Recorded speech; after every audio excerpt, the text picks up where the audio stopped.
They called her a murderer. Her own family traded her like livestock to a stranger 200 miles west, hoping the wilderness would finish what grief started. But Royce Barrett wasn't the fool they thought he was, and Clementine Ross wasn't the broken woman they'd tried to erase. What started as punishment became the greatest battle either of them would ever fight, not against each other, but for each other. Before you hear how it ends, subscribe to this channel, follow this story to the very end, and comment what city you're watching from, so I can see how far this truth has traveled. The wagon wheels stopped at 4:30. Royce heard them first, wood grinding against dirt, someone coming whether he wanted them or not. He'd been standing on his porch for 3 hours, letter crumpled in his back pocket, jaw so tight his teeth ached. That letter had arrived 6 weeks ago. His cousin Edward, a man he hadn't spoken to in 5 years, suddenly interested in family reconciliation. Take the widow off our hands. She's been nothing but trouble since Robert died. 200 acres of prime timber land deeded free and clear. Fair trade, cousin. What have you got to lose? What Royce wanted to write back. My peace. My right to be left alone. What he actually wrote. Send her. 200 acres was 200 acres. A man alone in Montana didn't refuse land. If the woman couldn't handle the work, she'd leave. Simple. Except nothing about the woman stepping down from that wagon looked simple. Tall, dark hair pulled back hard enough to hurt, gray dress-worn boots, single canvas bag gripped like it held her whole life. Maybe it did, but her eyes stopped him cold. Green, sharp, unafraid. She looked straight at him, didn't drop her gaze, didn't soften into anything apologetic or hopeful. She measured him the same way he measured her, and she wasn't impressed. The driver cleared his throat. Mr. Barrett, Mrs. Clementine Ross. Land papers are with the bank in town. Mr. Edward Ross sends his regards. That all? Yes, sir. Then go. The driver was gone before Clementine turned around. 20 feet apart, staring. I don't know what they told you about this place, Royce said. They told me you needed a housekeeper. Her voice was lower than expected. Steady. They told me you were decent and would leave me alone. They told me if I refused, I'd never see another cent of Robert's money. Robert. My husband. He's dead. Yes. Royce waited for more.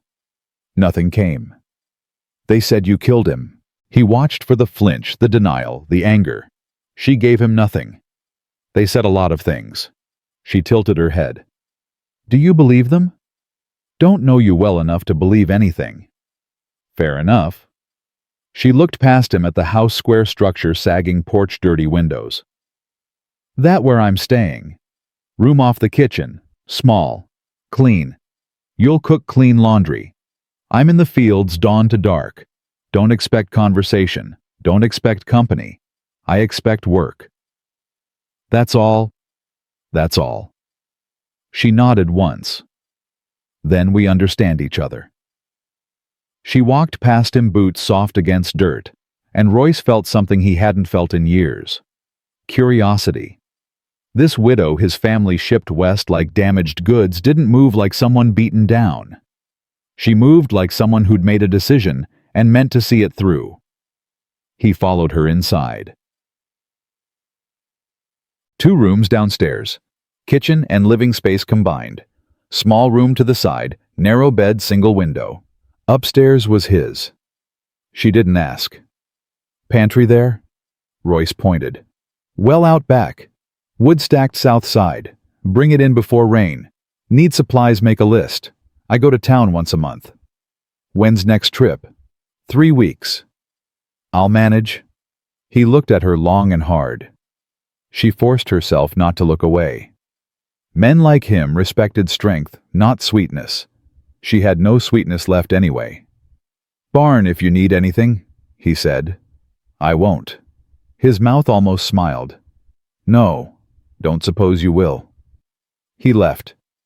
Clementine sat on the bed beside her bag and let herself breathe for the first time in 6 weeks.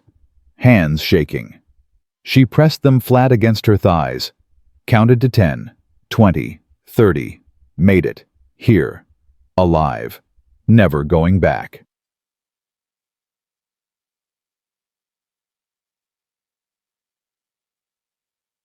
Three days of silence. Clementine woke before dawn, stoked fire, made coffee, left a cup for Royce before he came down. Never saw him drink it.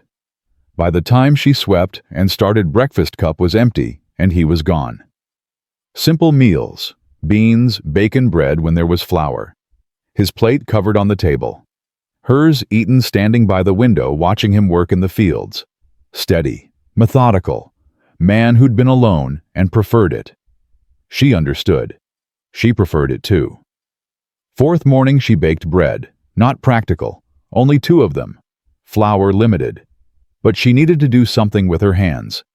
Something that felt like living instead of surviving. Mixed dough. Kneaded until arms ached. Set it to rise near the stove.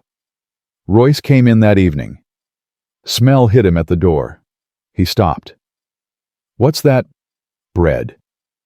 "I can see that." Moved closer, frowning. "Didn't tell you to bake." "Didn't tell me not to." Stared at her. She stared back. "My flour." "Your house. Your flour. Your land, I know." She set the loaf on the table between them. "But I'm not a prisoner. Won't live like one." Something shifted in his face. Surprise. Maybe respect beginning. "Fair enough." Cut a slice, ate standing, left without another word. Next morning, small sack of flour on the counter that hadn't been there before. She started outside. Old vegetable plot behind the house. Overgrown, forgotten. Clementine spent afternoons pulling weeds, turning soil. Hands blistered, then calloused. Back ached. Didn't care. Work felt honest. Honesty was something she'd been starved for. 6th day, Royce noticed. "Don't have to do that." Appeared beside the fence hat, pushed back, sweat on brow. "I know. That ground hasn't been worked in 3 years, mostly clay and rock." "I know. Why waste your time?" She straightened hand against lower back. "Because if I don't build something, I'll disappear." Silence. Then quieter, less guarded. "My brother used to say something like that." "Used to?" "He's dead." Clementine nodded slow. "So's my husband." "Yeah, heard that." "What else did you hear?" Eyes met hers. "That you helped him fall." Words hung like smoke. "Do you believe it?" "Don't know what I believe, but I know what it's like to watch someone die and have people blame you after." She studied him, rough-closed man who'd taken her for land and money, now standing in dirt, talking about death and blame. "Your brother. How'd he die?" "Hanged. For stealing a horse he didn't steal. Couldn't prove innocence. Couldn't save him. Couldn't do a damn thing except watch." "I'm sorry." "Sorry doesn't fix anything." "No, it doesn't." 2 people carrying ghosts they couldn't bury. First time since arriving, Clementine thought maybe this place wasn't punishment after all. Days passed faster after that. She worked the garden. He brought tools without asking. A better spade or rake with all its teeth seeds and paper packets, he said. Came from town, but she knew he'd saved from somewhere. They didn't talk much, didn't need to. 7th day, she found fence posts stacked by the plot. "For when things start growing," he said, passing by with an axe over his shoulder. "Keep the deer out." "Thank you." He grunted. Kept walking. 8th day, she made stew. Real stew with carrots and potatoes she'd found in the root cellar. Left his bowl on the table like always. He came in, sat down, ate in silence. Then, "Good." 1 word. But it mattered. 9th day, rain came soft in the afternoon. She stood in the doorway watching it, thinking about Missouri, about Robert, about the house she'd lost. "You miss it?" Royce's voice behind her. "No." Not even a little. There's nothing there worth missing. She turned. What about you miss your old place? Every day. Then why'd you leave? He was quiet a long time. Because staying would have killed me. Not fast, slow. The kind of dying where you wake up one morning and realize you stopped being a person years ago. She understood that too well. That why you said yes to me, she asked. Because you were dying slow. Said yes because of the land. Just the land. He met her eyes. Mostly. And now? Now I'm thinking maybe I said yes because God knew I needed someone who'd understand why I left everything behind. Thunder rumbled distant. Rain picked up. And between them something unnamed settled into place. 10th day brought the first real test. Clementine was hauling water when she saw the rider. Too far to see his face, but close enough to know stranger coming fast, looking for something. She dropped the buckets and ran for the barn. Royce! He was shoeing a horse, looked up sharp. What? Rider, coming in hard. He straightened, reading her face. Someone you know? Can't tell yet. Get inside. Lock the door. I'm not hiding. Wasn't asking. He grabbed the rifle leaning against the stall. Inside, now. She wanted to argue, wanted to stand her ground, but the look in his eyes stopped her. Not anger, fear, for her. She went, watched from the kitchen window as the rider pulled up. Young man, dusty coat, official-looking bag across his saddle. Not family. Not Thomas Ross. Courier. She watched Royce take an envelope, watched him read whatever was inside, watched his whole body go rigid. The courier left. Royce stood there, paper in hand, staring at nothing. Clementine unlocked the door, stepped out. What is it? He didn't look at her. Letter from the sheriff in Missouri. Her stomach dropped. Saying what? Saying Robert's brothers filed a formal complaint. Saying there's witnesses now, people who heard you threaten him. Saying they want you brought back for questioning. He finally looked up. Saying they're sending a marshal within the week. The ground tilted under her feet. I never threatened him. I believe you. They're lying. I know. Royce, I know. He crossed to her, gripped her shoulders hard enough to ground her. Listen to me. We have maybe 5 days, maybe 6. We need proof, real proof, something that clears you or they'll take you and I'll never see you again. What kind of proof? I don't know yet. His jaw worked. But we'll find it. How can you be so sure? Because I already let one person I cared about die because I couldn't prove the truth. His eyes burned into hers. I won't do it again. 11th day they made a plan. Royce knew a lawyer in town. Man who owed him a favor from years back. They'd ride in tomorrow, get copies of every document related to Robert's death inquest report. Witness statements, property records.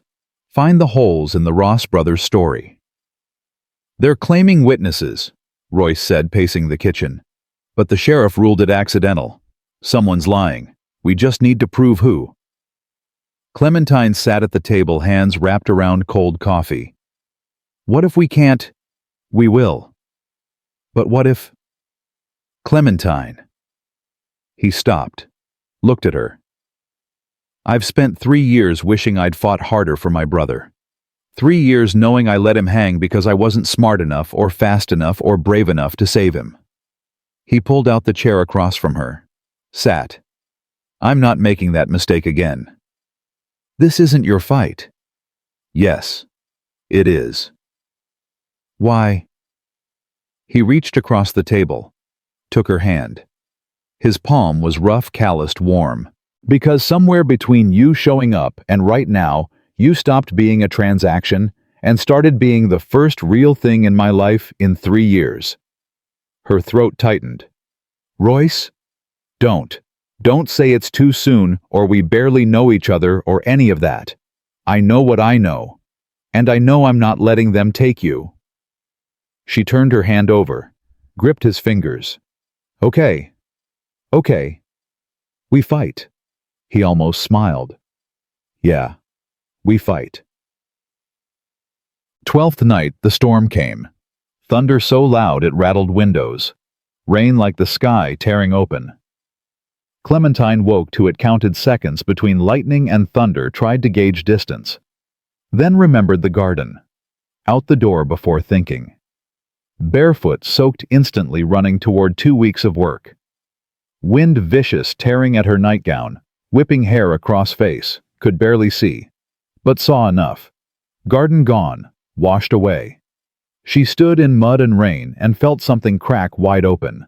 Not anger, not sadness. Just exhaustion down to bone. Everything I build gets washed away. Whispered to darkness. Every single thing.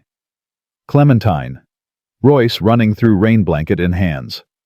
What the hell are you doing? Wrapped it around her shoulders, hands firm and gentle. You'll catch your death. It's gone. All of it. Dirt and seeds. We'll replant. He looked at her. Really looked. Understanding. Recognition. Yeah. We. Led her back. Sat her by stove. Made coffee laced with something that burned her throat. She didn't ask. Just drank and let warmth spread while storm raged. Tell me about your husband. Why?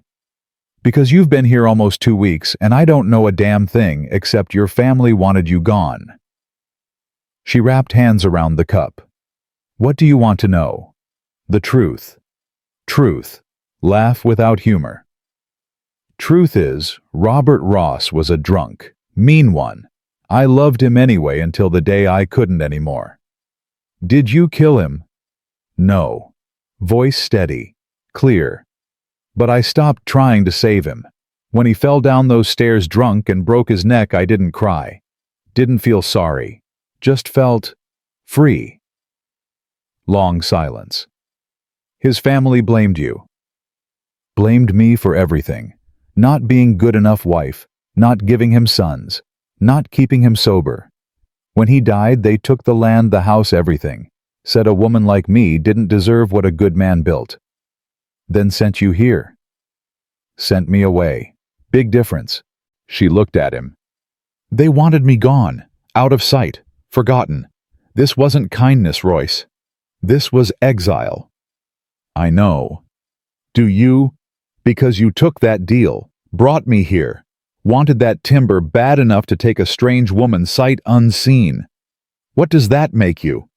He didn't flinch. Selfish, opportunistic, practical. Pause. Lonely. Last word caught her off guard. Lonely. Yeah. Stood. Paced to window. My brother died 3 years ago. I left everything, our land, our town, all of it, because I couldn't stand the looks, the whispers. Everyone knew I couldn't save him. Everyone knew I failed. So I came here. Built this place.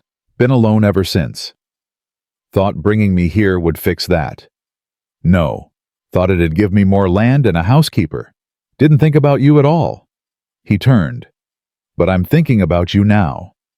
Something in his tone made her pulse quicken. What are you thinking? Thinking your family sent you to disappear. And I don't want you to. Rain hammered roof. Fire crackled. Clementine Ross felt something she hadn't felt in years. Hope. Then what do you want? Royce crossed the room, knelt in front of her chair, looked up with those steady eyes. Want to help you replant that garden. Want to know more than just the worst thing that happened to you. Want... Stopped. Shook his head. Hell, I don't know, but I know it's not nothing anymore.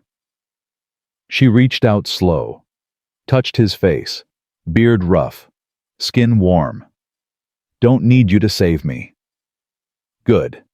I'm not very good at that. But wouldn't mind someone standing beside me while I save myself. That I can do. Storm raged, but inside something was being built that rain couldn't wash away.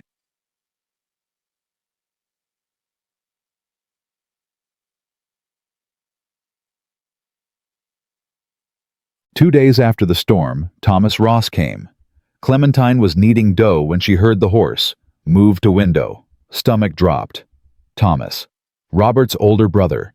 Royce was in the barn. She could see him through open doors, unaware trouble just arrived. Should warn him. Should run. Instead, walked outside, stood on porch, hands folded, and waited. Thomas dismounted slow. Big man, bigger than Robert, face like granite left in weather too long. Clementine, looking well. Thomas, didn't think I'd see you again. Then why are you here? Smiled, nothing kind in it. We've been thinking about Robert, about how he died, about how convenient for you. Pulse racing, voice level. Robert's death was an accident. Was it? Sheriff said so. Doctor said so. Well? Climbed steps, slow, deliberate. We're saying different. Royce appeared behind Thomas like shadow. Who the hell are you? Thomas turned. Royce Barrett. I presume Thomas Ross, Clementine's brother-in-law. We sent her. I remember. Get off my land. Raised hands in mock surrender. Easy, not here for trouble, here to warn you. About what? Her, pointed at Clementine. What she is, what she did. I know what she did. She survived you. Thomas's smile faded. You don't know anything. Don't know she poisoned my brother. Don't know she stood at the top of those stairs and watched him fall. Don't know. She smiled while he died. That's a lie. Clementine's voice shook. Is it? Thomas stepped closer to Royce, ignoring her. Sheriff's coming, Barrett. Got new evidence. New witnesses. Woman named Sarah Hendricks, Robert's last drinking partner. She'll testify. Clementine told her she wanted Robert dead. Told her she'd make it look like an accident. When the sheriff gets here, he's going to arrest her for murder. So if I were you, I'd distance myself before she drags you down. Royce didn't move, didn't blink. How long? What? How long until the sheriff gets here? Day, maybe 2. Then you've got a day, maybe 2, to get off my property before I shoot you for trespassing. Thomas's face darkened. Don't want to make an enemy of me, Barrett. Too late. You threatened her. We're enemies. She's a murderer. She's under my protection. Hand moved to rifle, leaning against porch railing. Leave. Before I forget I'm civilized. Long moment. Thomas stared, then spat in dirt-mounted horse. You'll regret this. Both of you. Gone. Dust and dread left behind. Clementine's legs gave out, sat hard on porch steps, whole body shaking. Royce sat beside her. Did you poison him? No. Did you push him? No. Did you ever tell anyone named Sarah Hendricks you wanted him dead? Clementine's blood went cold. Sarah, God, Sarah. You know her. Robert's cousin's wife. She pressed hands to face. I was drunk. It was 2 months before Robert died. She came by, found me with a black eye. Asked what I'd do if I could. I said, her voice cracked. I said I wished he'd just fall down the stairs and break his neck so I wouldn't have to watch him destroy himself anymore. You were venting. I was drunk and angry and scared. And now they're going to use it to hang me. Royce was quiet for a long moment. Then, tell me what happened. All of it. Because if the sheriff's coming, we don't have time for half-truths. She took breath after breath, then told him everything. Years of drinking. Violence. The night Robert came home so drunk he could barely stand. How they fought at the top of the stairs. How she tried to stop him from going down, tried to grab his arm, but he pushed her away. How he stumbled. Fell.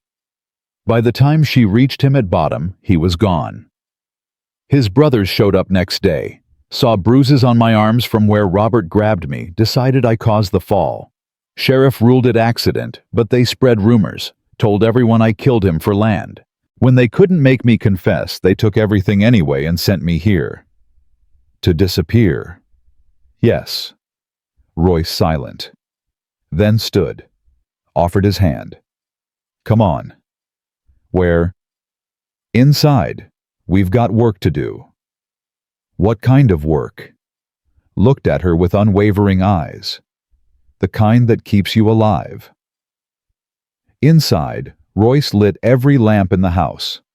Clementine stood by the table, arms wrapped around herself, watching him move with purpose she didn't understand yet.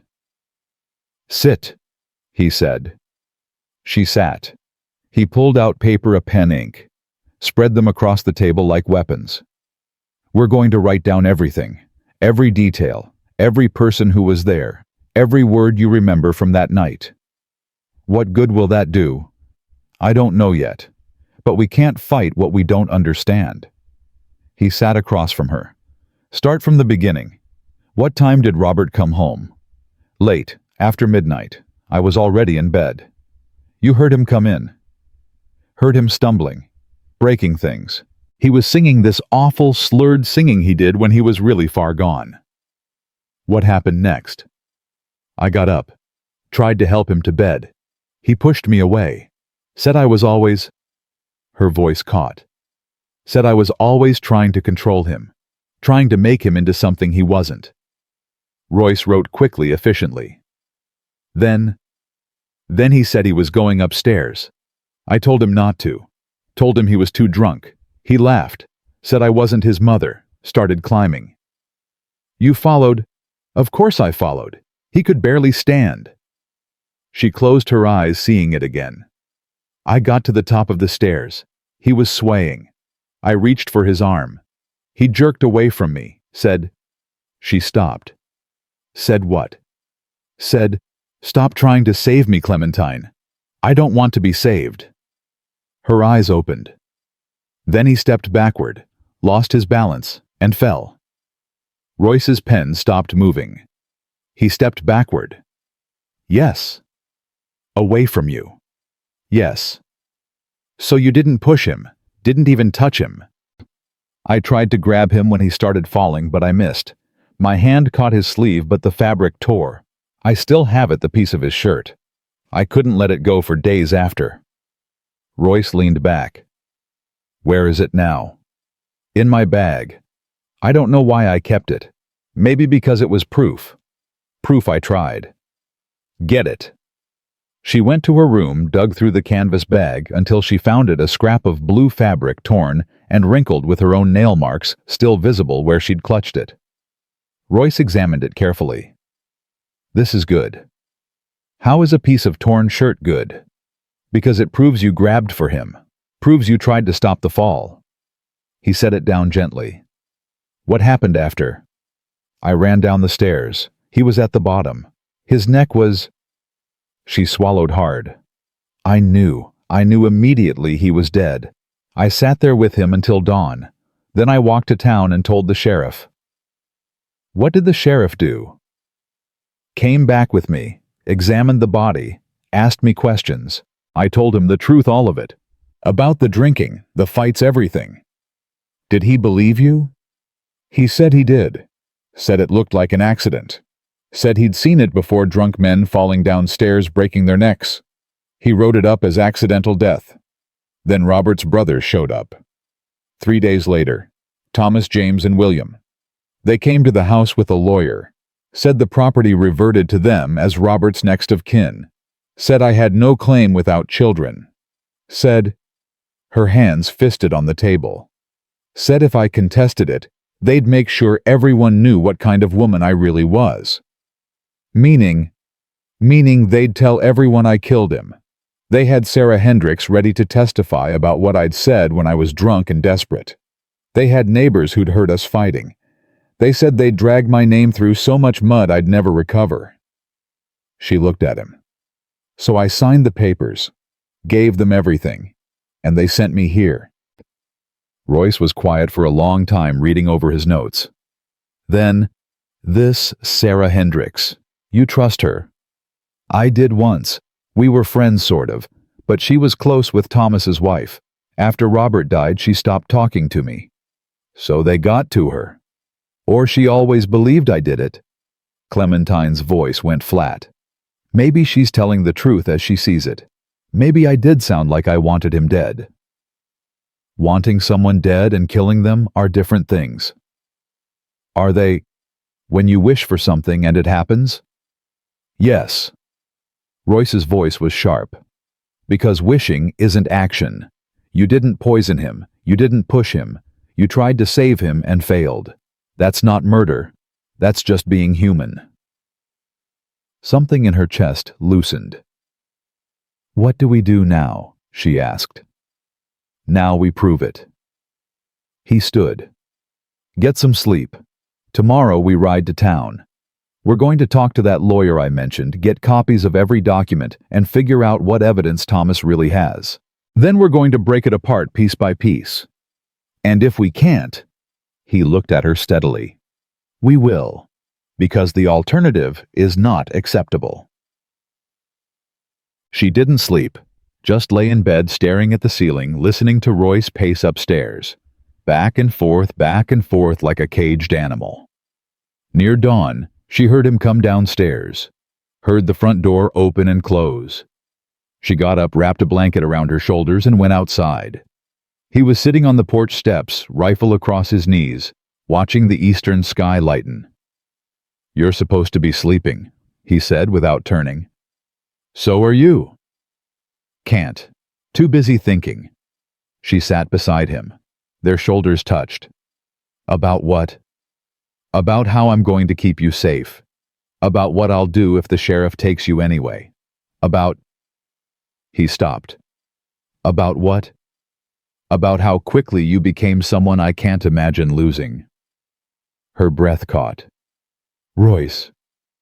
I know it's fast. I know we barely know each other. But I've spent 3 years alone, Clementine. 3 years not letting anyone close, not caring about anyone, not feeling anything except guilt and regret. Then you showed up and... He turned to look at her. You made me remember what it feels like to want to fight for something. Someone. I never asked you to fight for me. I know. That's why I want to. The sun was rising, painting the sky pink and gold. Clementine thought about all the ways she'd gotten here, all the choices that had led to this moment, sitting beside a man she'd known for 2 weeks who was willing to risk everything for her. My whole life, she said quietly, people told me what I was worth. My father said I was worth a good marriage. Robert said I was worth whatever he decided that day. His brothers said I was worth less than the land I stood on. But you, her voice wavered. You make me feel like maybe I'm worth fighting for. You are, and not maybe, definitely. She turned to him. Their faces were inches apart. She could see the flecks of gold in his brown eyes, the scar above his left eyebrow, the tension in his jaw. If this goes wrong, she started, it won't. But if it does, if they take me, I need you to promise me something. Anything. Don't blame yourself. Don't carry this the way you carried your brother. Promise me. His hand came up, cupped her face. Can't promise that. Royce? But I can promise I'll fight like hell to make sure it never comes to that.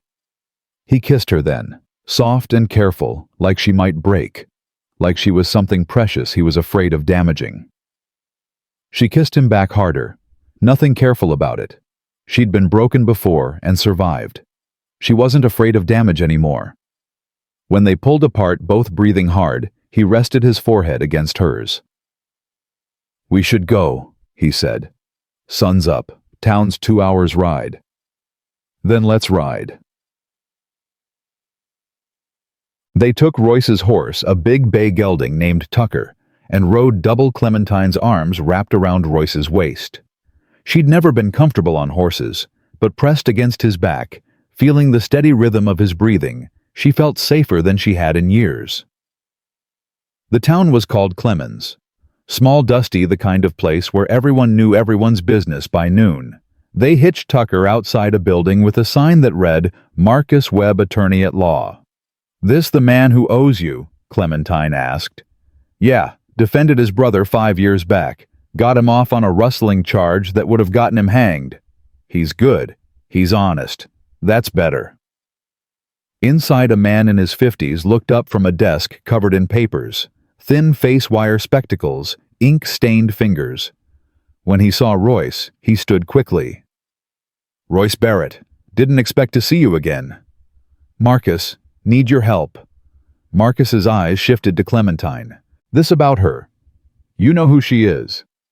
"Got a telegram 2 days ago. Sheriff from Missouri asking if anyone had seen Clementine Ross. Said she was wanted for questioning in her husband's death." He looked at her directly. "That you—" "Yes." "You kill him?" "No." "Can you prove it?" Royce stepped forward. "That's why we're here. We need to see everything: the original death certificate, the sheriff's report, witness statements. And we need to know what new evidence the Ross brothers claim to have." Marcus sat back down slowly. "That's a tall order." "You owe me." "I know I do. But this—" he gestured at Clementine. "This could get me disbarred. Helping a fugitive." "She's not a fugitive. She hasn't been charged. She hasn't even been questioned properly. They just want to drag her back and railroad her." Marcus was quiet for a moment. Then he sighed. "Sit down, both of you." They sat. Marcus pulled out a file, opened it. "I've already done some digging, called in a few favors, got copies of the original inquest." He slid papers across the desk. "Sheriff ruled accidental death. Medical examiner confirmed broken neck consistent with a fall. No signs of poisoning, no signs of struggle beyond what you'd expect from someone grabbing at a falling person." Clementine leaned forward. "Then what's changed?" "Witness testimony. Woman named Sarah Hendricks came forward 3 weeks ago. Said you'd confessed to wanting your husband dead. Said you'd talked about making it look like an accident." "I was drunk and desperate. It wasn't a confession. It was venting." Difference might not matter to a jury. Royce's hand clenched on the chair arm. "What else?" "They're claiming you stood to inherit, that you had motive." "I didn't inherit anything. His brothers took it all." Marcus nodded. "Which actually works in your favor. Hard to argue financial motive when you ended up with nothing. But they're claiming you didn't know the property would revert to them. That you thought you'd inherit and were surprised when you didn't." "That's not—" Clementine stopped. "Actually, that's true. I didn't know about the property clause. Robert never told me. But I didn't kill him for land I didn't know I wouldn't get." "I believe you. But convincing a jury is different." Marcus took off his spectacles, cleaned them. "Here's what you're up against. Sarah Hendricks will testify you wanted him dead. Robert's brothers will testify you fought constantly. Neighbors will confirm they heard shouting. And the timing you stood to gain or thought you did. It's circumstantial, but it's enough to make a case." "So what do we do?" Royce asked. "We find something that breaks their story, something that proves Clementine couldn't have done it, or wouldn't have, or—" He paused. "We find proof someone else had reason to want Robert Ross dead." Clementine's head snapped up. "What? Think about it. Man that drunk, that violent, with family, willing to lie to get you convicted. What if one of them wanted him dead, and you're just the convenient scapegoat?" "That's insane." "Is it?" Marcus leaned forward. "Who benefited from Robert's death?" "His brothers. They got the land." "Exactly. And they're the ones pushing hardest for your conviction." "Why? Why not just let it lie as an accident?" Royce stood up, started pacing. "Because if she's convicted, no one asks questions. No one looks at them. They're the grieving family seeking justice." "Right. But if the death was ruled accidental and everyone moved on, someone might start wondering why 3 brothers were so eager to get their hands on their drunk brother's property." Clementine felt dizzy. "You think they killed him?" "I think it's worth investigating. At the very least, it creates reasonable doubt." Marcus pulled out fresh paper. "Tell me about the brothers. All 3. Start with Thomas." "Thomas is the oldest, 42. He's calculating. Robert used to say Thomas could sell snow to a Canadian and make them thank him for it. So he's smart. Very. And ruthless. When their father died, Thomas made sure he got the biggest portion of land. Convinced their father to change the will 2 weeks before he died. How'd he manage that? I don't know. Robert never told me. But I remember him being angry about it. Said Thomas had always been the favorite, always knew how to manipulate their father. Royce stopped pacing. What about the other two, James and William? James is quieter, follows Thomas's lead. William is... She hesitated. William's mean, really mean. Robert was scared of him when he was sober. Scared how? I don't know exactly, but once William came by and Robert hid. Actually hid in the cellar until he left. When I asked why, Robert just said, "You don't cross William. Not if you want to keep breathing." Marcus wrote quickly. That's interesting, very interesting. Why? Clementine asked. Because scared men don't usually leave their property to the people they're afraid of.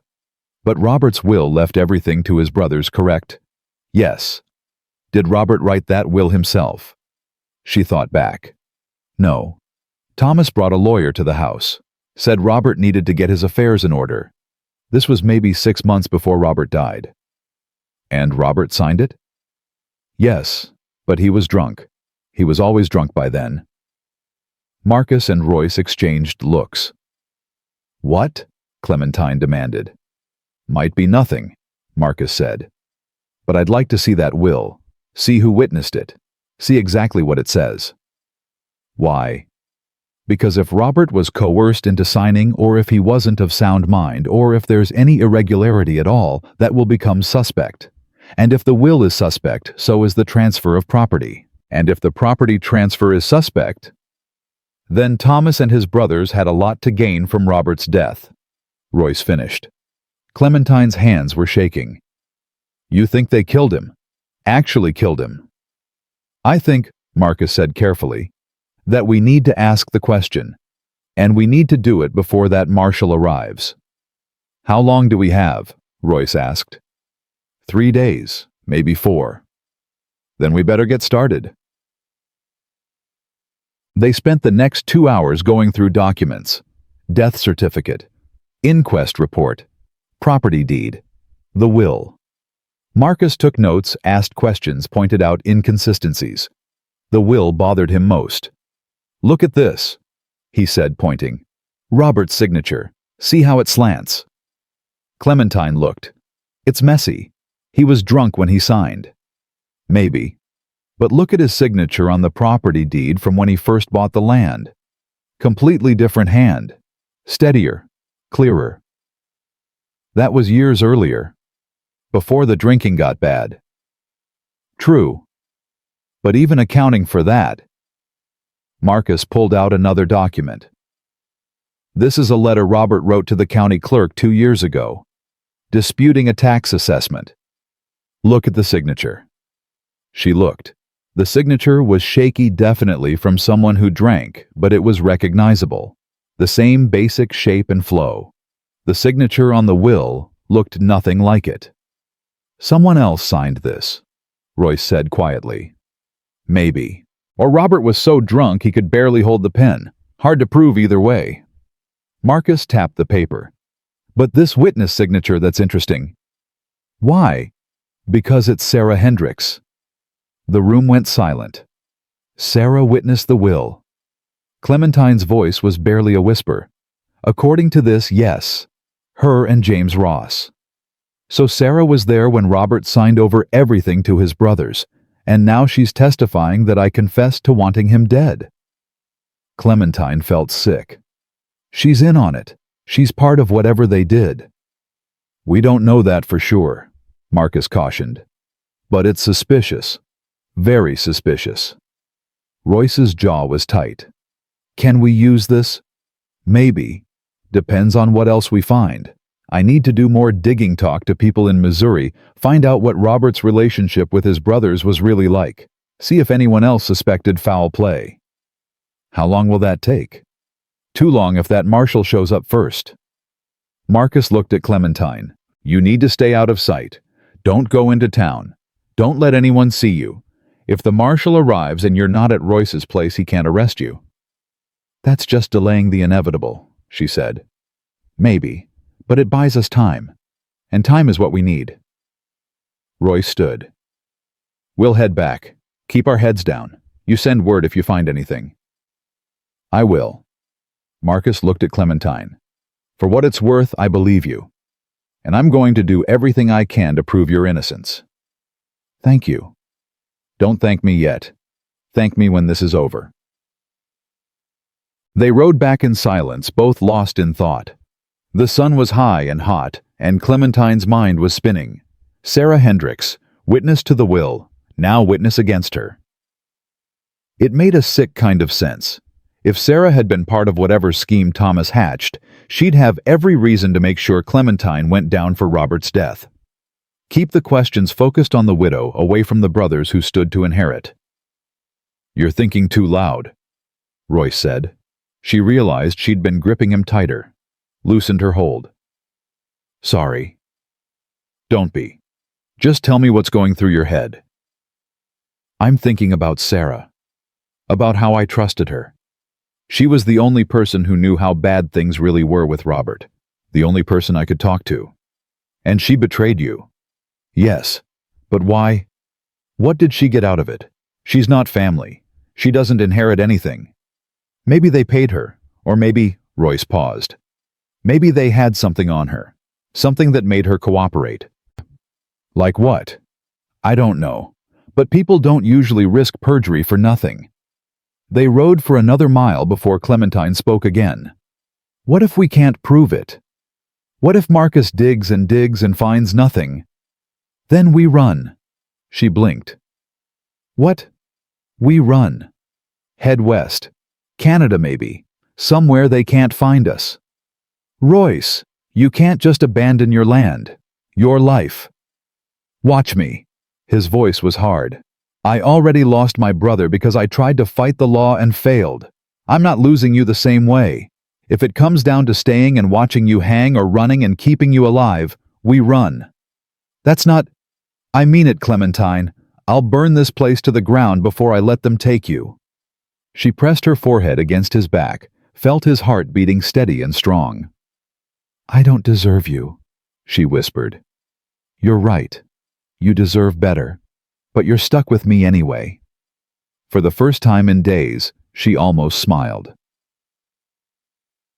When they got back to the ranch, there was a horse tied to the porch. Royce's hand went to his rifle. Stay behind me. They dismounted carefully. Royce kept himself between Clementine and the house as they approached. The front door opened. A woman stepped out. 50-ish, worn face, threadbare dress. She looked at them with eyes that held something like desperation. Mrs. Ross, she said. Clementine Ross. Who's asking? Royce's voice was cold. My name's Ellen Porter. She twisted her hands together. I need to talk to you. About Robert. About what really happened. Clementine's heart stopped. What do you know about Robert? I know he didn't fall. I know because I was there. Ellen's voice broke. And I know who pushed him. Clementine couldn't breathe, couldn't move. The words hung in the air like gunpowder smoke burning her lungs. Inside, Royce said, voice tight. Now. Ellen Porter walked into the house like she expected to be shot. Clementine followed, legs shaking. Royce came last, rifle still in hand, eyes never leaving their visitor. They sat at the kitchen table. Ellen's hands trembled so badly she had to press them flat against the wood to keep them still. Start talking, Royce said. And it better be the truth. It is. I swear on my children's lives it's the truth. Ellen looked at Clementine. I'm so sorry. I should have come forward sooner. Should have told the sheriff what I saw. But I was scared. Still am. But I can't. Her voice cracked. I can't let you hang for something you didn't do. What did you see? Clementine's voice came out hoarse. I clean houses in town. Did the Ross brothers' places twice a week. That night, the night Robert died, I was at Thomas's house late. He'd had a dinner party and the mess was terrible. I was in the kitchen washing dishes when I heard them come in. Thomas and William. Didn't know I was there. Thought they were alone. What time was this? Near midnight. Maybe a little after. Clementine's pulse hammered. Robert had died around 1 in the morning. What did they say? Ellen closed her eyes. Thomas was laughing. Said something like, "Drunk bastard never knew what hit him."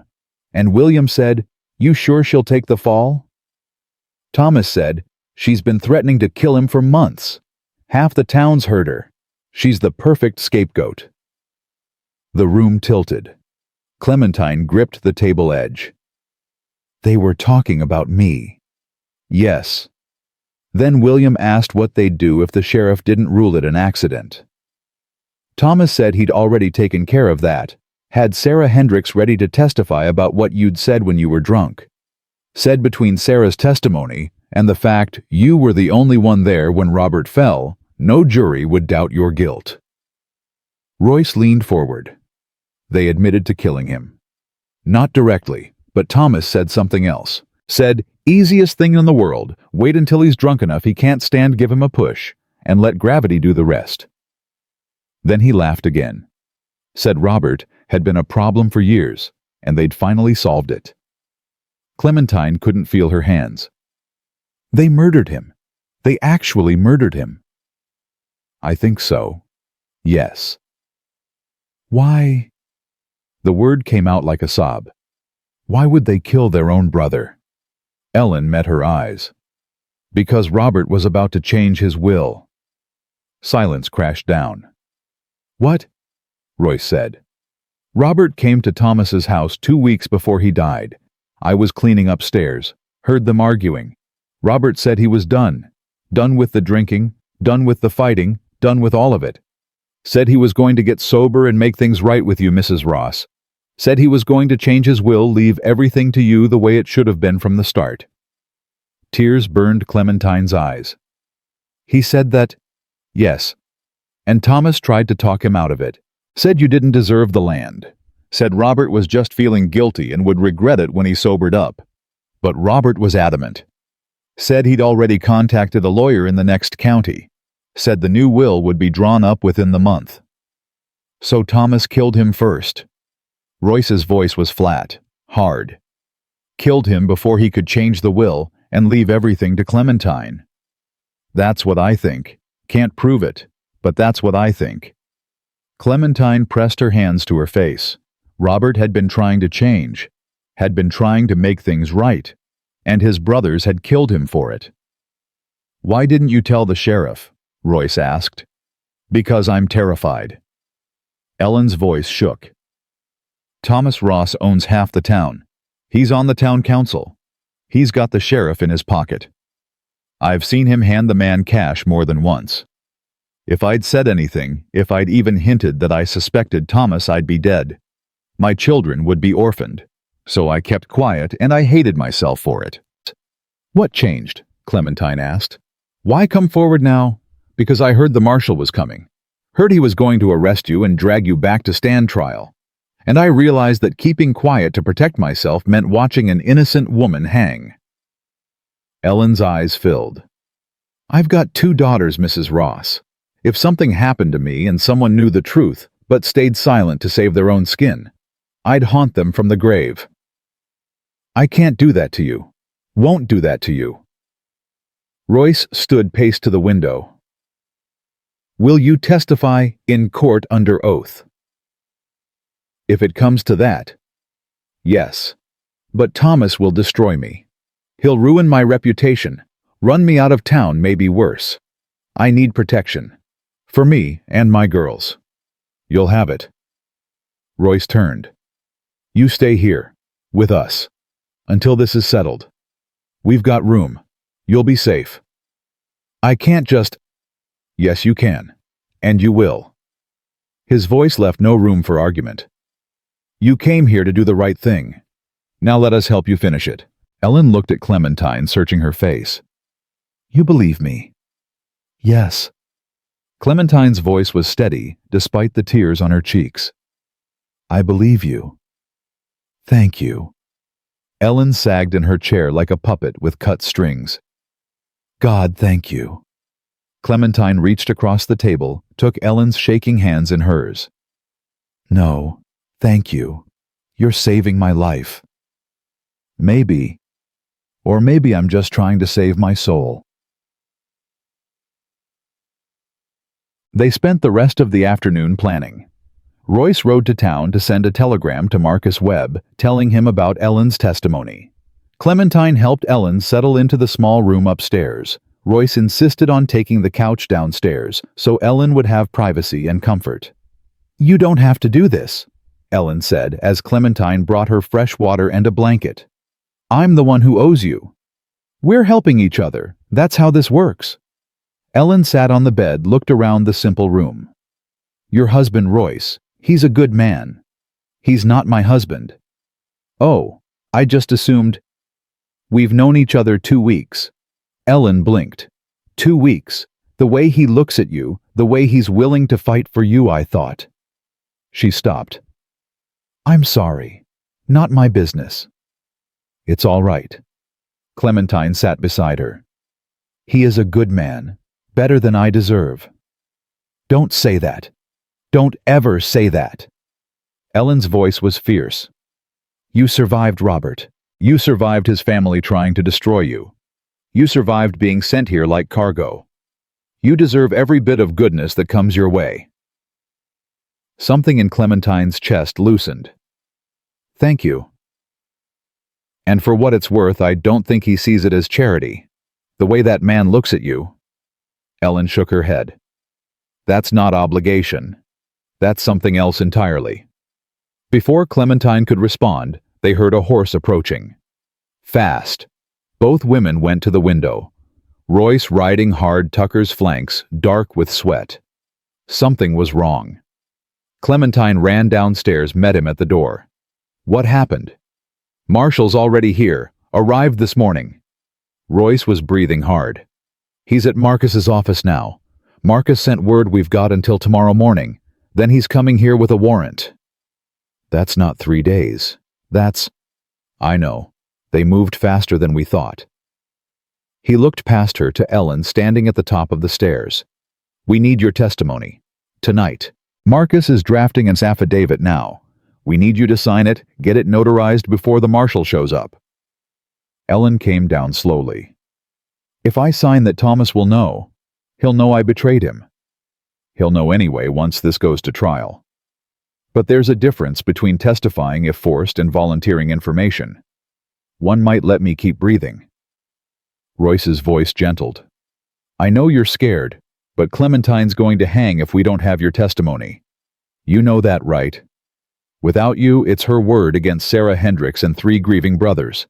No jury will choose the widow over that. Ellen's eyes closed. I know. Then please, come with me. Sign the affidavit. Let Marcus file it with the court. It might be enough to stop the arrest, or at least delay it until we can investigate further. And if it's not enough, then at least we tried. Ellen opened her eyes, looked at Clementine.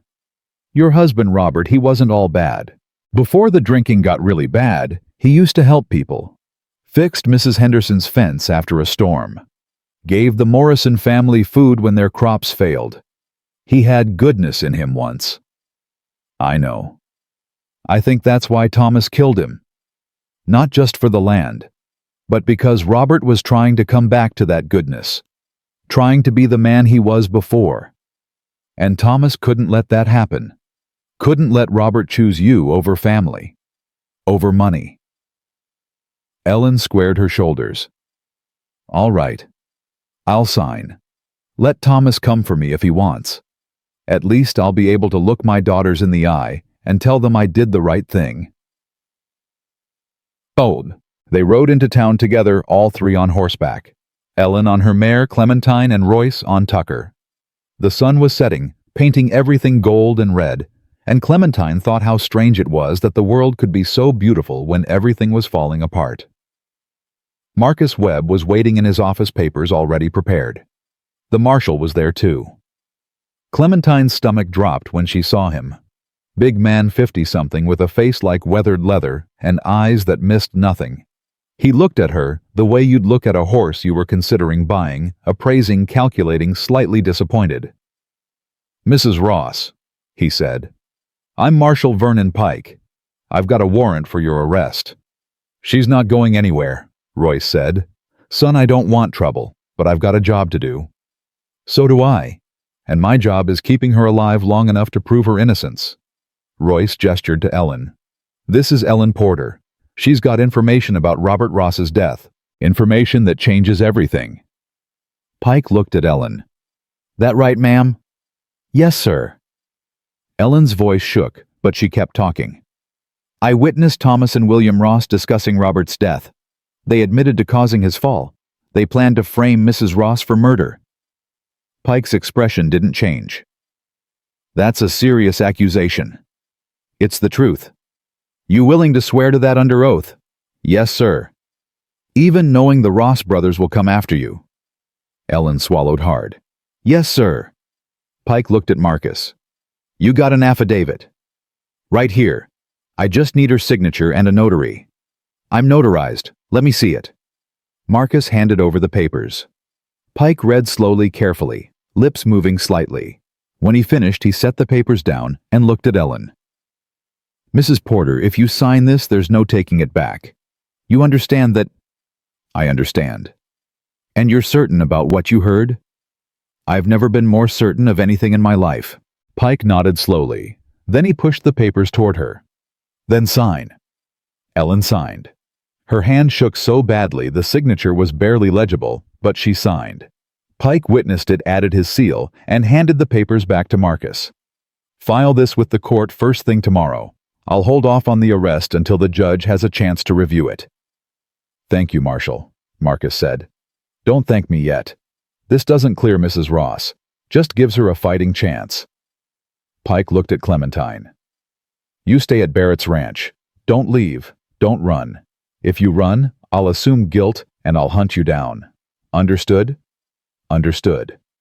"Good." He tipped his hat. "I'll be in touch." He left.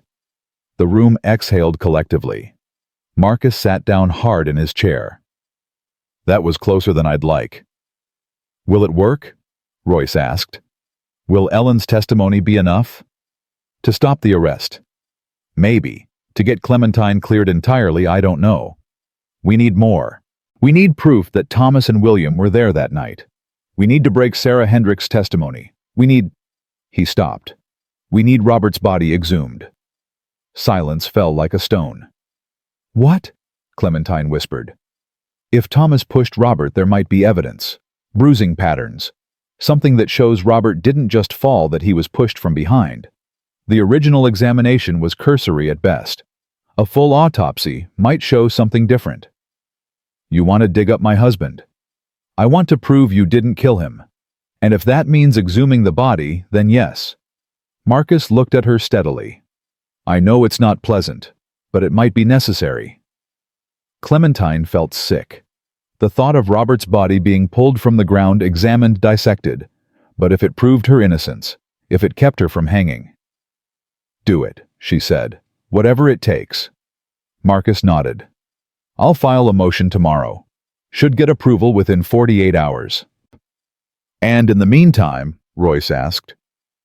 "In the meantime, we pray the Ross brothers don't hear about Ellen's testimony before we can build a full case." They rode back to the ranch in darkness.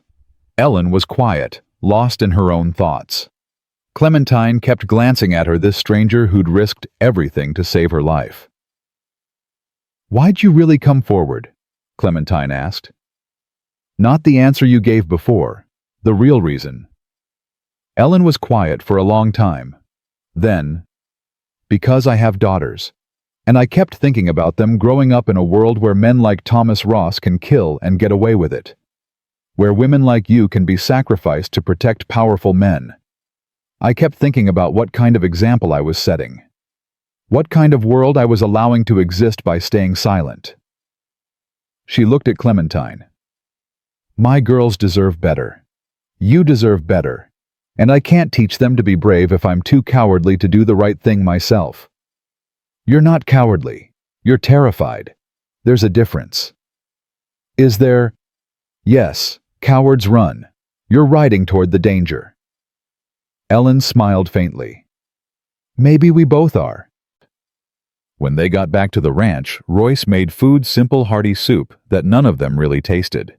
They ate in silence, exhaustion settling over them like fog. Ellen went to bed early. Clementine and Royce stayed at the table, neither quite ready to face the night alone. You all right? He asked. No, no. She almost laughed. At least you're honest. Always am. Especially with you. He reached across the table, took her hand. This is going to work. Ellen's testimony, the exhumation, Marcus's investigation, it's all going to add up. We're going to prove your innocence. You sound so sure. I have to be. Because the alternative... His grip tightened. The alternative is not something I'm willing to consider. She turned her hand over, laced their fingers together. What happens after, if we win, if I'm cleared, what then? What do you mean? I mean you took me in because of a deal. Land for a housekeeper. That deal's void now. My family's not giving you that timber. So what happens to me when this is over? Royce stared at her like she'd spoken a foreign language. You think I'd send you away? I don't know. Would you? Clementine? He stood, pulled her up with him, gripped her shoulders. I don't give a damn about the timber. Don't give a damn about the deal. You think that's why I'm fighting for you, for land. Then why? Because somewhere between you showing up and right now, you became mine, and I became yours, and no amount of cleared charges or settled cases is going to change that. Her breath caught. Yours. If you want to be. If you don't. If you want to leave after this is done, I'll understand. I'll help you go wherever you want. Set you up with money, land, whatever you need. But if you want to stay... His voice roughened. If you want to stay, then stay. Not as a housekeeper. Not as payment for land. Stay as my partner. My... He stopped, seemed to struggle with the word. My wife. If you'll have me. Tears spilled over. You're asking me to marry you. I'm asking you to build a life with me. Here. Together. I'm asking you to replant that garden and let me help.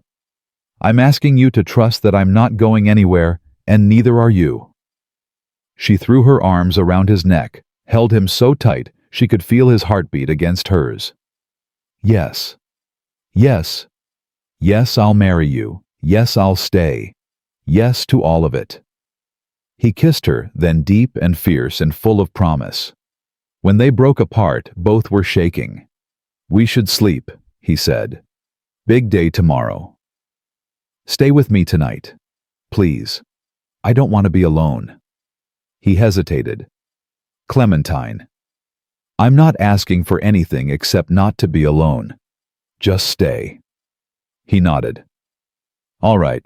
Yeah, I'll stay. They went to her small room, lay down together fully clothed on top of the blankets.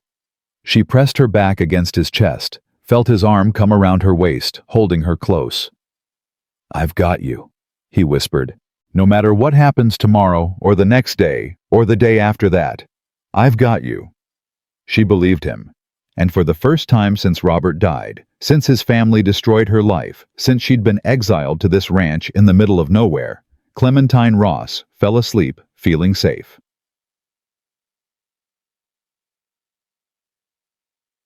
Morning came too fast. Royce was already up making coffee when Clementine emerged from her room. Ellen was at the table looking like she hadn't slept at all. I keep thinking they'll come, Ellen said quietly. Thomas and his brothers. That they'll show up and... She didn't finish. They won't, Royce said. Not while I'm here. You can't watch all the time. Then I'll get help. There's men in town who owe me favors. Good men who won't stand by and watch innocents get threatened. A knock at the door made all three of them jump. Royce grabbed his rifle. "Stay here." He opened the door carefully. Marcus Webb stood there, papers in hand, face grim. "We've got a problem," Marcus said. Clementine's stomach dropped. "What kind of problem?" "Sarah Hendricks is dead. Found her this morning in her home. Looks like she took poison." The world tilted. "What?" "Left a note. Saying she couldn't live with what she'd done. Saying she'd lied about you confessing to wanting Robert dead. Saying the Ross brothers paid her to testify and she was sorry." Clementine couldn't speak. Couldn't think. Sarah was dead. Sarah, who'd been her friend once, who'd betrayed her, who'd apparently tried to make amends in the worst way possible. She killed herself. Ellen's voice was hollow. "That's what it looks like, but I'm not convinced." Marcus set the papers on the table. "Suicide right after Ellen comes forward, right after we start building a case against the Ross brothers. That's convenient. Too convenient." "You think they killed her?" Royce said. "I think it's possible. Sarah was their key witness. Without her, their case falls apart. Maybe she got cold feet. Maybe she threatened to recant. Maybe they decided she was a liability. Or maybe she actually felt guilty and couldn't live with it," Clementine said softly. "Maybe. Either way, it changes things. Without Sarah's testimony, the prosecution's case is significantly weaker. Combined with Ellen's affidavit and the exhumation results, assuming they show what we hope they show, we might actually have a shot at getting the charges dropped entirely." "When will we know about the exhumation?" Royce asked. "Judge approved it this morning. They're doing it today. Should have results by tonight or tomorrow morning." "That fast?" Marshall Pike pushed it through. "He wants this resolved quickly either way. I think he smells something rotten and wants to expose it before it spreads." Ellen stood. "What about me? Am I safe if Thomas thinks Sarah was killed to keep her quiet?" "You're staying here, out of sight. And I'm going to file an emergency motion for protective custody. Get you and your daughters official protection until this is resolved." "My daughters." Ellen's hand flew to her mouth. "Oh God, I didn't even think if Thomas goes after them." "He won't. I've already sent word to have them brought here. They'll arrive by evening." "You..." Ellen's eyes filled. "You did that?" "Of course. You think I'd let children be in danger?" Ellen sat down hard, tears streaming. "Thank you. Thank you." Marcus's expression softened. "You did a brave thing, Mrs. Porter. Let us protect you while we finish this." The rest of the day passed in tense waiting. Ellen's daughters arrived around dinner time, 2 girls, 12 and 14, frightened and confused. Ellen held them close, whispered reassurances. Clementine wasn't sure any of them believed. Royce stationed himself on the porch with his rifle watching the road. Clementine cooked clean, tried to stay busy, tried not to think about Robert's body being pulled from the earth, examined, judged. Near sunset, a rider came. Marcus. They all gathered in the kitchen, Ellen's daughters sent upstairs over their protests. "Well?" Royce demanded. Marcus pulled out a report. Medical examiner found bruising on Robert's upper back and shoulders, consistent with being pushed from behind with significant force. Clementine's knees went weak. Royce caught her, held her steady. "What does that mean?" she whispered. "It means Robert didn't just fall. Someone pushed him, hard. And that someone wasn't you. You were in front of him at the top of the stairs according to your original statement. The bruising indicates he was pushed from behind." "So whoever killed him was behind him on the stairs," Royce said. "Yes, and since you testified, you were the only other person in the house. Then I was lying, or someone else was there." Clementine's mind raced. "Someone who came in after I went to bed. Someone Robert knew and let in." "Or someone who had a key," Ellen said quietly. "Thomas had a key to Robert's house. Said it was in case of emergency. But I saw him use it once, just walked right in like he owned the place." Marcus nodded slowly. "That's good. That's very good. combined with Ellen's testimony about what she overheard, the suspicious timing of Sarah's death, and now physical evidence that contradicts the prosecution's theory. He smiled. I think we might actually win this. Might? Clementine asked. Nothing's certain until the judge rules, but we've got reasonable doubt, more than enough to prevent a conviction, maybe enough to get charges dismissed entirely. Royce pulled Clementine closer. When will we know? Hearing set for tomorrow morning. Marshal Pike will present his findings, I'll present our evidence, and the judge will decide whether there's enough cause to proceed with an arrest and trial. And if he decides there is, Clementine asked, then we fight it in court. But I don't think it'll come to that. Pike's on our side now, he told me as much. Said the Ross brothers have been dirty for years, and he's happy to finally have cause to investigate them properly. Will they be arrested? Ellen asked. Thomas and William. If the judge believes our evidence, yes, for Robert's murder, and possibly for Sarah's death if we can prove they were involved. Ellen sagged with relief. Then it's almost over. Almost, Marcus cautioned. But we're not done yet. Everyone stays here tonight. Stay alert. Stay safe. Tomorrow we finish this. That night, Clementine couldn't sleep.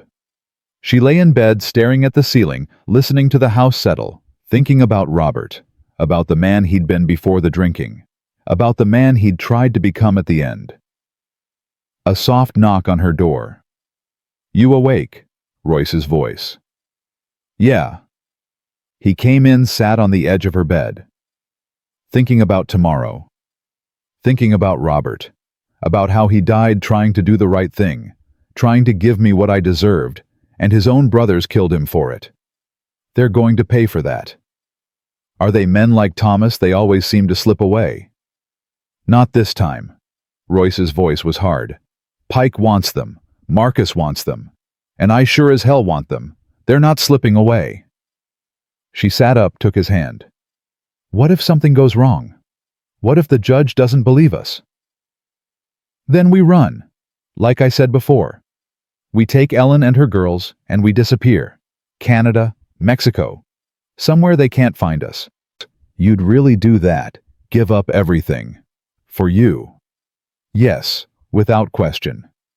She kissed him, then slow and sweet, and full of everything she couldn't put into words. When they broke apart, he rested his forehead against hers. Tomorrow, he said.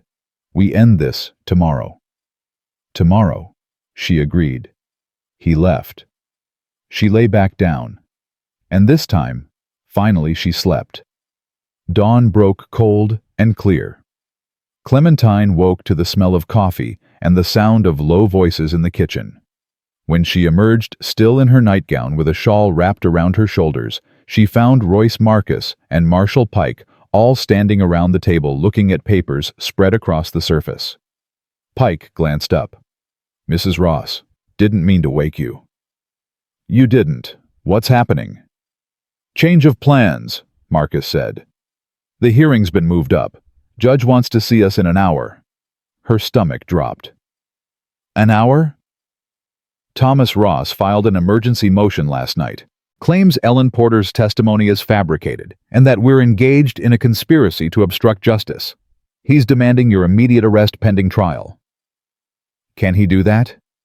He can try. But Pike here brought the exhumation results directly to the judge at dawn. Judge wants to hear everything before making a decision. Royce moved to her side, put his hand on her lower back. Get dressed. We leave in 20 minutes. She nodded numb and went back to her room. Her hands shook as she pulled on her best dress, the one she'd been married in years ago. Gray wool, simple lines, no ornamentation. It felt right somehow. Like armor. When she came back out, Ellen was already dressed, her daughters clinging to her sides. The girls looked terrified. They have to come, Clementine asked. I'm not leaving them here alone, Ellen said. Not with Thomas knowing where I am. They'll be safe at the courthouse, Pike said. I've got 2 deputies waiting there. Nobody's getting to anyone without going through them first. They rode to town in a wagon Pike had brought him, driving Marcus beside him, the rest of them in the back. It felt like riding to an execution. Clementine kept her hands folded in her lap to keep them from shaking. Royce sat pressed against her side, solid and warm, his presence the only thing keeping her from flying apart. "Whatever happens," he said quietly, "I'm right here. You're not alone in this." "I know. And if it goes wrong, if they try to take you, don't." She gripped his hand.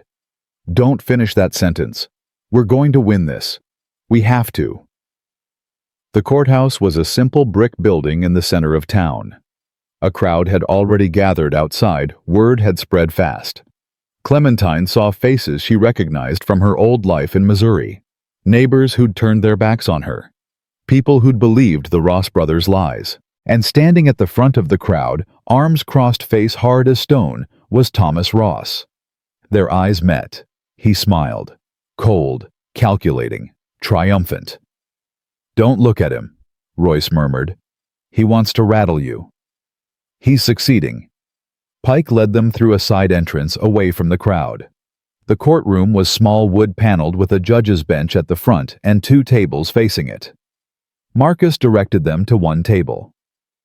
Thomas William and James Ross took the other, along with a lawyer Clementine didn't recognize, sharp-eyed man in an expensive suit who looked like he ate innocent people for breakfast.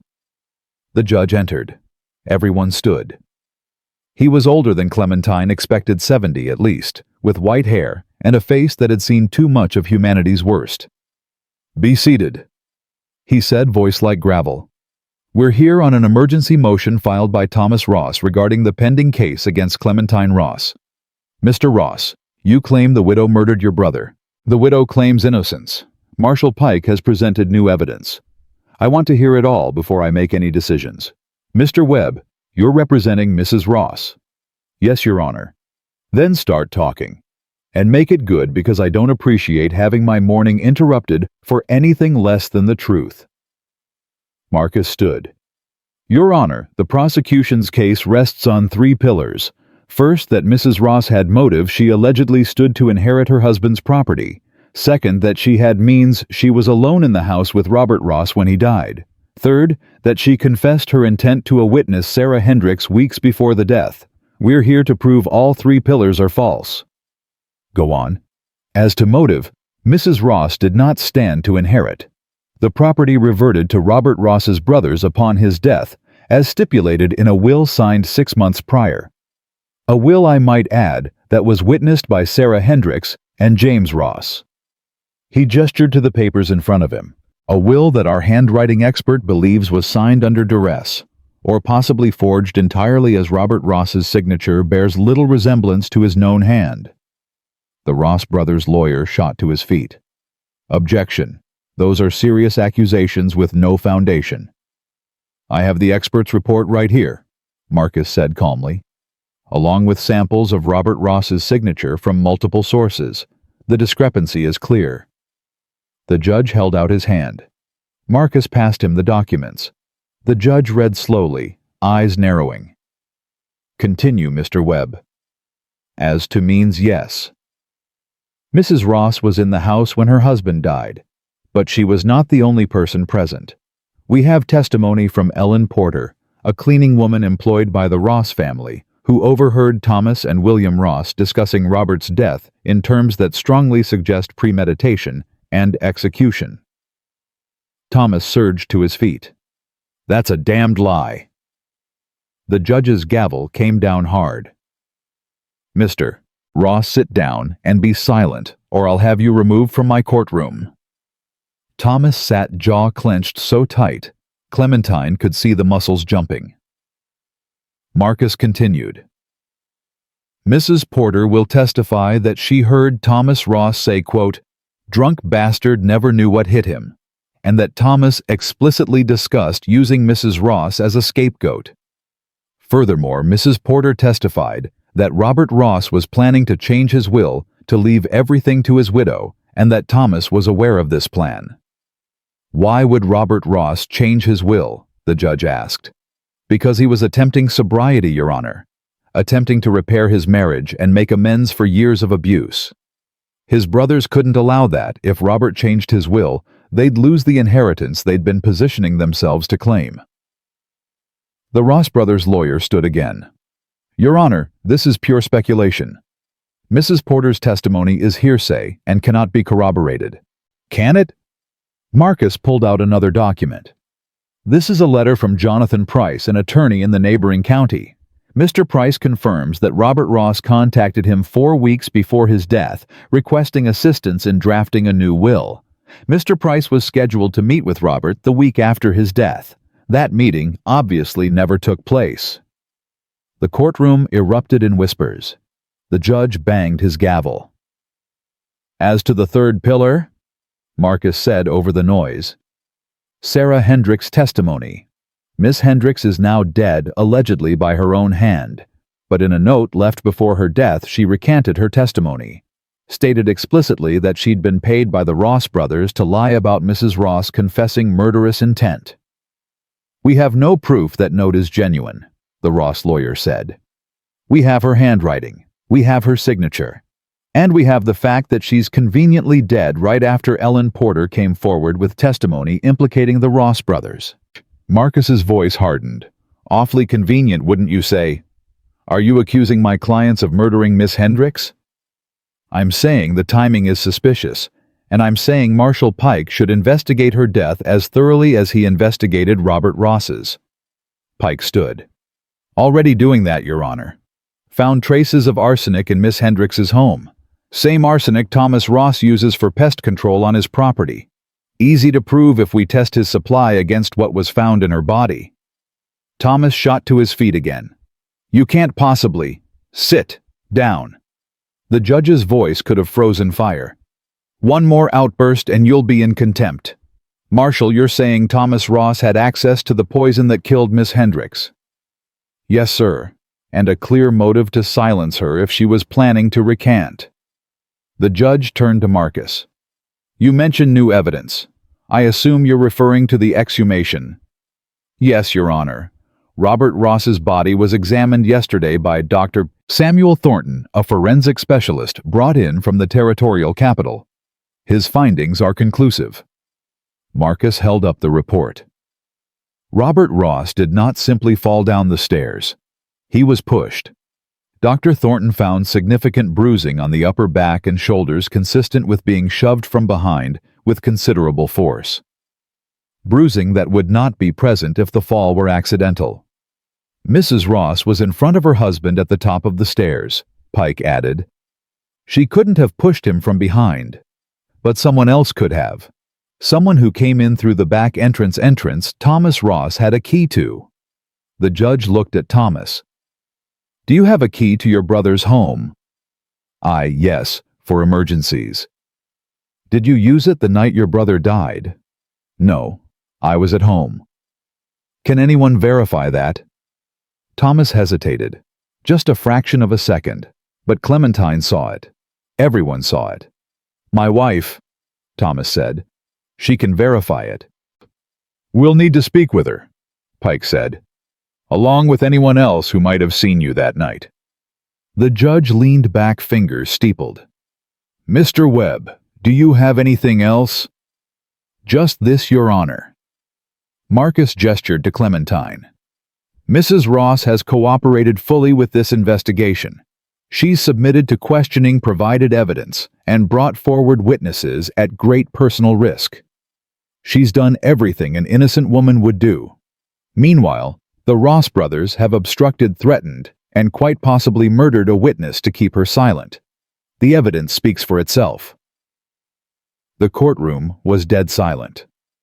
The judge looked from Marcus to the Ross brothers to Clementine. His face gave away nothing. I'll hear from Mrs. Ross, he said finally. Stand up, ma'am. Clementine's legs barely held her as she stood. Royce rose with her hand on her elbow. Mrs. Ross, did you kill your husband? No, sir.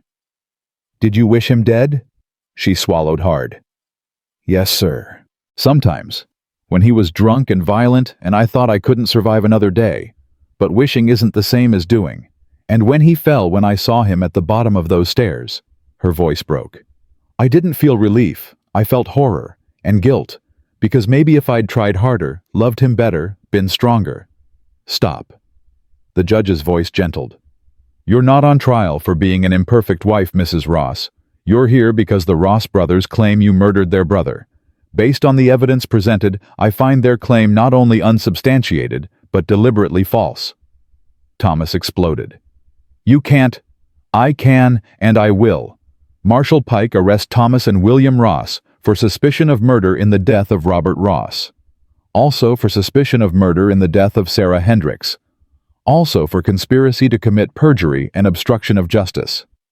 Your Honor, this is outrageous, the Ross lawyer shouted. What's outrageous is 3 men murdering their brother for money and trying to pin it on his widow. The judge's gavel came down like thunder. Mrs. Ross, you're free to go. All charges dismissed with prejudice. And Mr. Ross, all 3 of you, if I find out you've gone anywhere near Mrs. Ross or Mrs. Porter or their families, I'll throw you in a hole so deep they'll need a rope to find your bones. Are we clear? Pike moved toward the Ross brothers' hand on his gun. Thomas looked at Clementine with pure hatred. This isn't over, he said. Yes, the judge said coldly. It is. Take them away, Marshal. Pike and his deputies surrounded the Ross brothers. William went quietly, head down. James looked confused, like he didn't quite understand what was happening. But Thomas fought, struggling against the deputies' grip, shouting about corruption and false witnesses and family loyalty. Clementine watched them dragged from the courtroom and felt nothing. No satisfaction. No relief. Just exhaustion so deep it went to her bones. Then Royce's arms were around her, holding her so tight she could barely breathe, and she started to cry. Great wrenching sobs that tore through her chest and made her shake. It's over, Royce murmured into her hair. It's done. You're safe. I know. But she couldn't stop crying. Marcus appeared beside them. Mrs. Ross, you should know the judge is also ordering a full investigation into the property transfer. If it's determined the will was forged or signed under duress, the land reverts to you. She pulled back from Royce, wiped her eyes. I don't want it. I don't want any of it. You might not have a choice. It's yours by right. Then I'll sell it. Give the money to Ellen. She's the one who saved me. Ellen pushed through the crowd, daughters in tow, tears streaming down her face. You don't have to do that. Yes, I do. You gave up everything to tell the truth. Let me give you something in return. Ellen hugged her hard. Thank you. God, thank you. Pike returned, hat in hand. Mrs. Ross, I owe you an apology. I came here believing you were guilty. I was wrong. You were doing your job. Maybe. But I should have dug deeper from the start. Should have questioned the Ross brothers' story more carefully. If I had, maybe Sarah Hendricks would still be alive. That's not on you, Marcus said. That's on Thomas Ross, and he'll pay for it. Damn right he will. Pike settled his hat back on his head. I'll make sure of it. They left the courthouse through the front entrance, this time through the crowd that had watched justice happen. Some people called out congratulations. Others turned away embarrassed or ashamed. Clementine ignored them all. Outside, the sun was high and bright. It felt like a different world than the one she'd entered this morning. What now? She asked Royce. Now we go home. Your home. Our home. If you still want it. She looked at him. This man who'd fought for her, believed in her, stood beside her when everyone else had turned away. I want it. I want you. I want all of it. He kissed her right there in front of the courthouse, in front of the crowd, in front of God and everyone. And Clementine kissed him back, not caring who saw, not caring what anyone thought. When they broke apart, both grinning, Ellen cleared her throat. Hate to interrupt, but my girls are starving and I think we could all use a proper meal. Restaurant, Royce suggested. Restaurant, Marcus agreed. My treat. We're celebrating. They went to the town's only decent restaurant, a place with checkered tablecloths and food that actually tasted like something. They ordered too much, ate too quickly, laughed too loud. Ellen's daughters slowly relaxed, started smiling, started acting like children again instead of terrified refugees. Halfway through the meal, Clementine excused herself. Needed air, needed a moment to process everything that had happened. She stepped outside, leaned against the restaurant's wall, and closed her eyes. Quite a morning. Her eyes snapped open. A woman stood nearby, 50-ish, well-dressed, with kind eyes and a careful smile. "I'm sorry. Do I know you?" "No, but I know you. Or rather, I know of you. I'm Catherine Ross, James's wife." Clementine stiffened. "If you're here to—" "I'm here to apologize." Catherine moved closer. "James didn't know what Thomas and William had done, didn't know they'd killed Robert. He's a weak man, my husband, but he's not a murderer. He just—" She stopped. "He just followed his brothers like he always has. Never questioned. Never thought for himself. He helped them cover it up. I know, and he'll pay for that. But I wanted you to know not all of us believed you were guilty. Some of us knew Thomas was lying. We just didn't have the courage to say it out loud." "Why are you telling me this?" "Because you deserve to know. And because—" Catherine's voice dropped. "Because Robert came to see me. 2 weeks before he died. He told me he was going to change. Going to stop drinking, fix his marriage, become the man he was supposed to be. He asked me to pray for him. I did. And then Thomas killed him for trying to be better." Tears blurred Clementine's vision. He really was trying. He was. And I think he would have made it if Thomas had let him. Your husband had goodness in him, Mrs. Ross. At the end, he was trying to find it again." "Thank you for telling me." Catherine nodded. "I won't bother you again. Just wanted you to know Robert loved you. In his own broken way, he loved you. And he died trying to prove it." She walked away, leaving Clementine alone with tears and memories and a grief she hadn't let herself feel until now. She cried for Robert, for the man he'd been, for the man he'd tried to become, for all the years they'd lost to alcohol and anger and fear.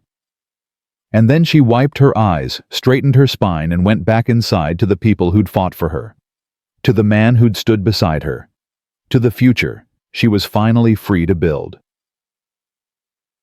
They returned to the ranch near sunset. Ellen and her daughters came too. They'd be staying until they could figure out where to go, what to do next. Royce had already told Ellen she could stay as long as she needed, that they'd rebuild together. That night, after Ellen's daughters were asleep and Ellen herself had retired to her room, Clementine and Royce sat on the porch watching stars appear. "I keep waiting to feel different," Clementine said. "Like there should be some big moment where everything changes. But I just feel tired, and sad, and relieved, and grateful, and about 100 other things I don't have names for." "That sounds about right."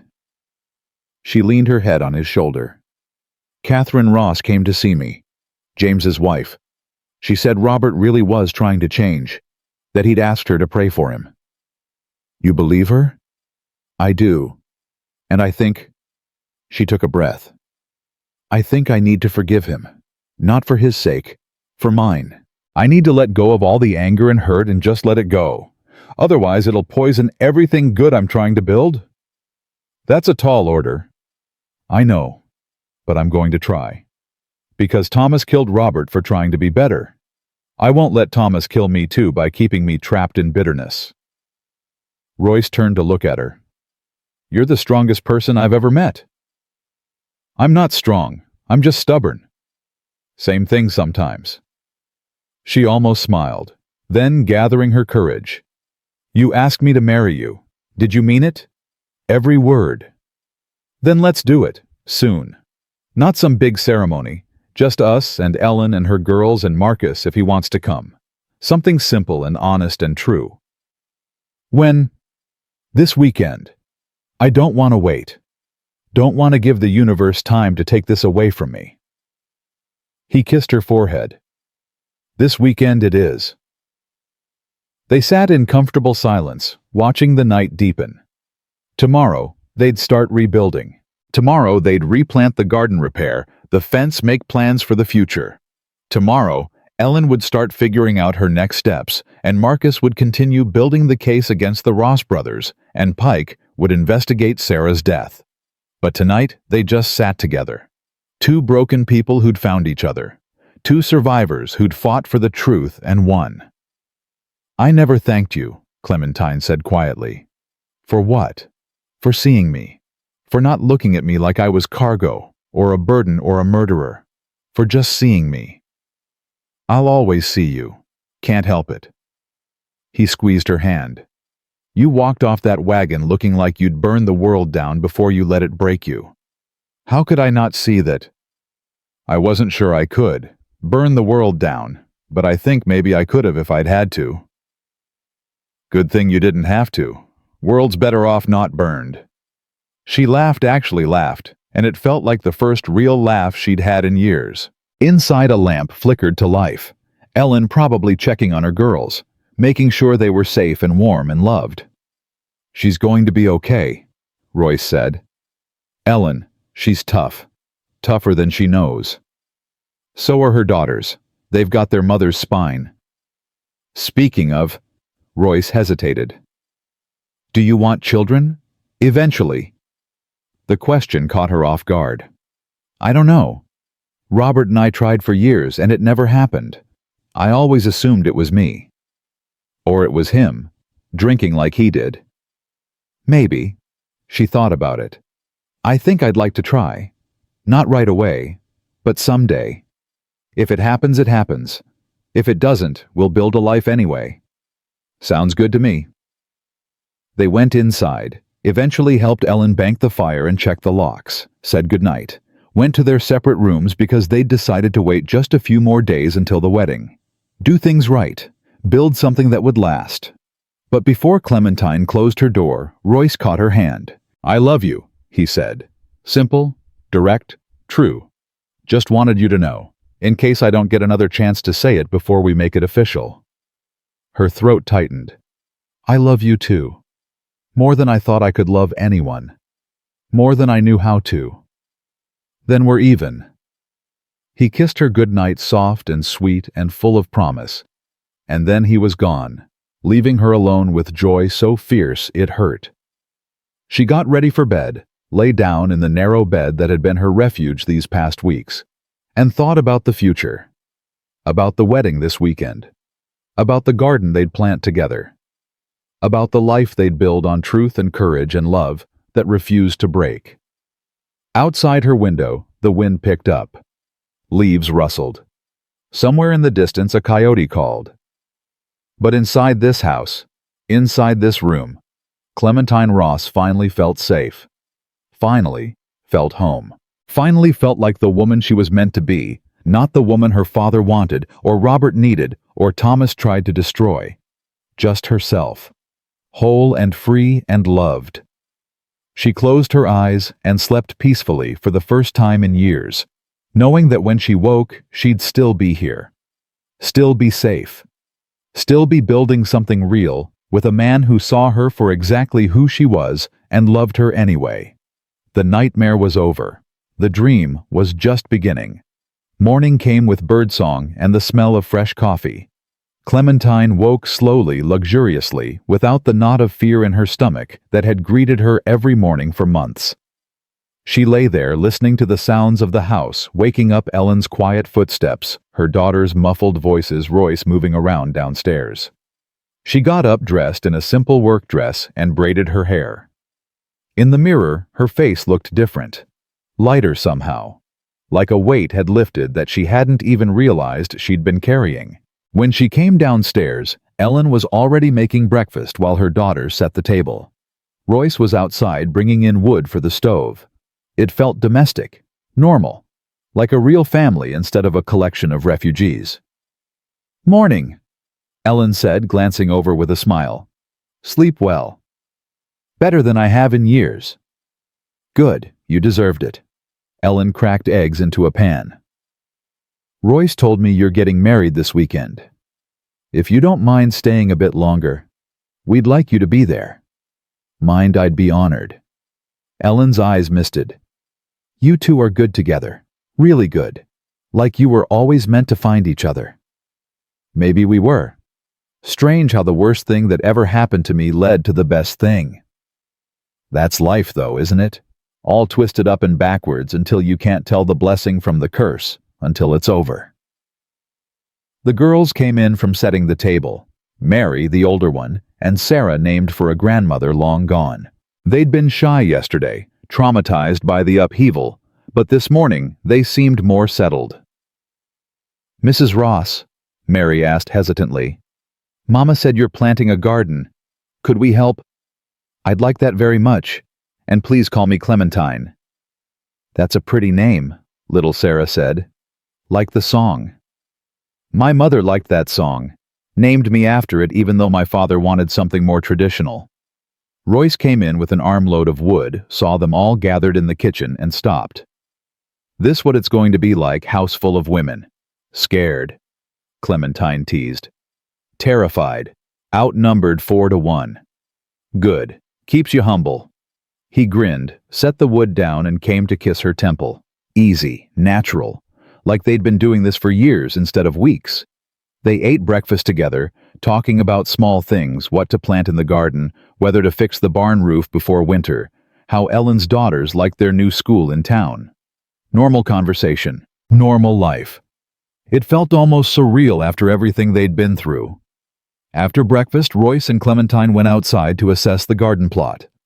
The storm had washed most of it away, but the soil was still workable. They'd need to rebuild the beds, reinforce the borders, replant everything. Big job, Royce said. Good. I like big jobs. Keeps my hands busy and my mind quiet. They worked side by side for hours, digging and hauling and shaping the earth. Ellen's daughters came out to help, eager and clumsy but earnest. Ellen brought water and sandwiches at noon. They ate sitting in the dirt, sweaty and tired and content. You know what I keep thinking about? Clementine said, leaning back on her hands. Robert. Not the drunk, angry version. The man he was before. The man he tried to be at the end. I keep thinking he'd be glad I ended up here. That something good came from all that pain. You think he loved you? Royce asked. Really loved you? In his way. Broken and wrong sometimes, but yes. I think he did. She looked at Royce. And I think he'd want me to be happy. To build something real with someone who deserves me. I don't know if I deserve you. Well, you're stuck with me anyway. He kissed her, then dirt on both their faces, sweat in their hair, the sun beating down, and Ellen's daughters giggling behind their hands. It was perfect. That afternoon, Marcus rode out with news. The Ross brothers had been formally charged, Thomas and William, with murder in both Robert's and Sarah's deaths. James with conspiracy and obstruction. They'd be held without bail until trial. Thomas is claiming innocence, Marcus said, standing in the kitchen with a glass of water. Says Ellen's lying, says we fabricated evidence, says this is all a conspiracy to steal his family's land. Anyone believing him? Royce asked. Not many. The evidence is too strong. Plus Pike found arsenic at Thomas's property that matches what killed Sarah. And we found a witness, a farmhand, who saw Thomas and William leaving Robert's property the night he died. Said they paid him to keep quiet. Clementine's hands tightened on her coffee cup. So it's really over. They're really going to pay for what they did. Looks like it. Trial's set for next month. You'll need to testify. I'll be there. Whatever it takes to make sure they never hurt anyone else. Marcus nodded, then pulled out another set of papers. Also, the judge ruled on the property. The will was forged. Robert's signature was definitely not his. Property reverts to you as the legal widow. I told you I don't want it. Doesn't matter what you want. It's yours by law. But, he held up a hand. You can do whatever you want with it. Sell it, give it away, burn it to the ground. Your choice. Clementine looked at Ellen. I meant what I said. It's yours. You and your girls. You need a fresh start, here it is. I can't accept that. It's too much. It's payment for saving my life, for risking everything to tell the truth. Please, let me do this one good thing." Ellen's eyes filled. "I don't know what to say." "Say yes." "Yes. God, yes. Thank you." Marcus made notes. "I'll draw up the paperwork. Should be finalized within a few weeks. Congratulations, Mrs. Porter. You're a landowner." After Marcus left, Ellen sat at the table with her head in her hands, crying. Not sad crying. Overwhelmed crying. The kind that comes when your whole life changes in an instant. "We'll have a home," she whispered. "A real home. My girls will have land. A future. I can't—" She looked up at Clementine. "How can I ever repay you? You already did. You gave me my life back. Now I'm giving you yours." The next few days passed in a blur of preparation. They cleaned the house top to bottom, baked bread and pies, picked wildflowers and put them in jars. Royce rode to town and came back with a dress for Clementine, simple white cotton with blue embroidery at the collar. She cried when she saw it. "You didn't have to do this." "I know. Wanted to." She tried it on. It fit perfectly. Ellen helped her with her hair the morning of the wedding, braided and pinned with wildflowers woven through. Her daughters brought her a bouquet they'd picked themselves, stems clutched in sticky hands. "You look like a princess," Sarah said in awe. "I feel like one." Royce was waiting on the porch, dressed in his best shirt and pants, hair combed back, beard trimmed. When he saw her, his face did something she'd never seen before. It opened completely. All walls down, just raw emotion shining through. "You're beautiful," he said, voice rough. "You're not so bad yourself." Marcus arrived with the preacher, an old man who'd married half the territory and buried the other half. They stood in the front yard, under an oak tree, the four of them, Clementine and Royce Ellen, and Marcus as witnesses, the girls sitting on the porch steps, watching with rapt attention. The ceremony was short. Traditional vows. Simple promises. Royce's hands shook when he slid the ring on her finger, a plain gold band he'd had made in town, engraved with her name and the date. "I promise to stand beside you," he said, deviating from the script. "Not in front of you, not behind you. Beside you, always." "I promise the same," she said.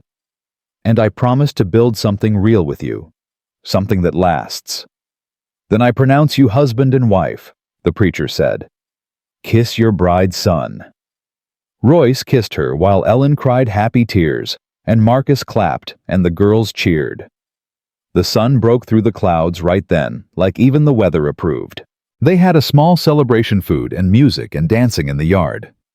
Marcus played fiddle surprisingly well. Ellen taught the girls to dance.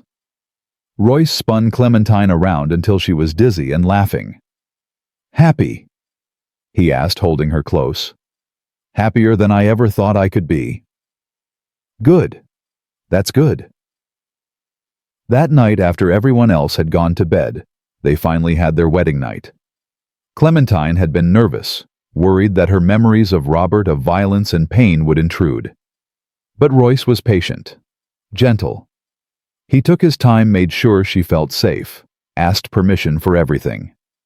"You okay?" he whispered in the darkness. "Yes. Better than okay." "You sure?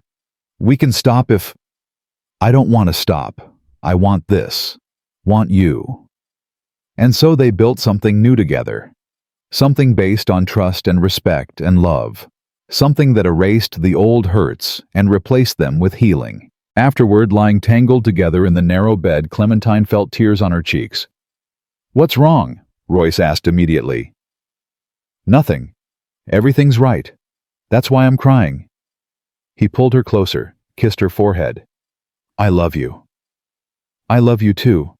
So much it scares me sometimes." "Good scared or bad scared?" "Good scared. The kind that means it matters.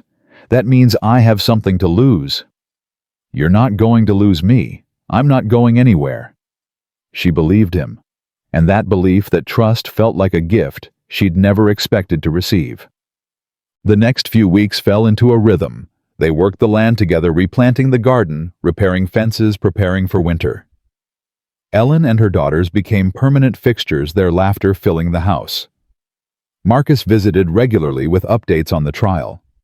Pike stopped by once to check on everyone and stayed for dinner. Life felt normal, real, like they'd all found the place they were meant to be. One afternoon, about 3 weeks after the wedding, Clementine was working in the garden when she heard horses. Multiple horses. Her heart jumped, old fear hard to shake. But it was Pike along with 2 other men she didn't recognize. Royce came out of the barn, hand on his gun. "Marshal, something wrong?" "No, just bringing news." Pike dismounted. "Trial's over. Thomas and William were convicted on all charges. They'll hang next month." Clementine's knees went weak. She sat down hard on the ground. "James," Royce asked. "Got 20 years. Could have been worse, but he cooperated, testified against his brothers. Judge took that into account." "And Catherine, James's wife?" "Divorced him. Took her daughters and moved back east. Can't say I blame her." Clementine looked up at the sky, at the clouds drifting past, at the sun shining down. It was really over. Thomas would pay for what he'd done. Robert would have justice. "You all right, Mrs. Barrett?" Pike asked. Mrs. Barrett. Her new name, her new life. "I'm all right. Thank you, Marshal, for everything. Just doing my job. Though I'll admit I'm glad it worked out this way." He tipped his hat. "You folks have a good life. You've earned it." He rode away with his men, leaving silence behind. Royce helped Clementine to her feet, held her, while she processed what she'd heard. Thomas and William would hang, die the same way Royce's brother had died. Justice, symmetry, closure. "How do you feel?" Royce asked. "I don't know. Relieved, sad, angry that it came to this. Grateful it's finally over." She looked at him. "Mostly I feel free, like I can finally stop looking over my shoulder." "You are free. We both are." They stood there in the garden they'd built together, surrounded by plants just beginning to grow, and Clementine thought about everything that had led to this moment. The pain, the loss, the fear, but also the courage, the truth, the love. "Thank you," she said. "For what? For seeing me, for fighting for me, for loving me when I didn't think I deserved to be loved. You deserved it all along. Just took finding the right person to show you." She kissed him, then there in the dirt with sun on their faces, and the future spreading out before them like an open road. That night, Ellen announced she'd be leaving in the morning. Not forever, just to go back to Missouri, settle her affairs, sell what needed selling, say goodbye to what needed leaving behind. She'd be back in 2 weeks to claim her land and start her new life. "You'll be okay while I'm gone?" she asked Clementine. "I'll be fine. Better than fine. The girls want to stay here if that's all right. They've gotten attached to you both. And to this place." "Of course they can stay. They're family now." Ellen hugged her tight. "You gave me more than land, Clementine. You gave me hope. Gave me the courage to tell the truth. Gave my daughters a future. I'll never forget that. You gave me my life. I think we're even."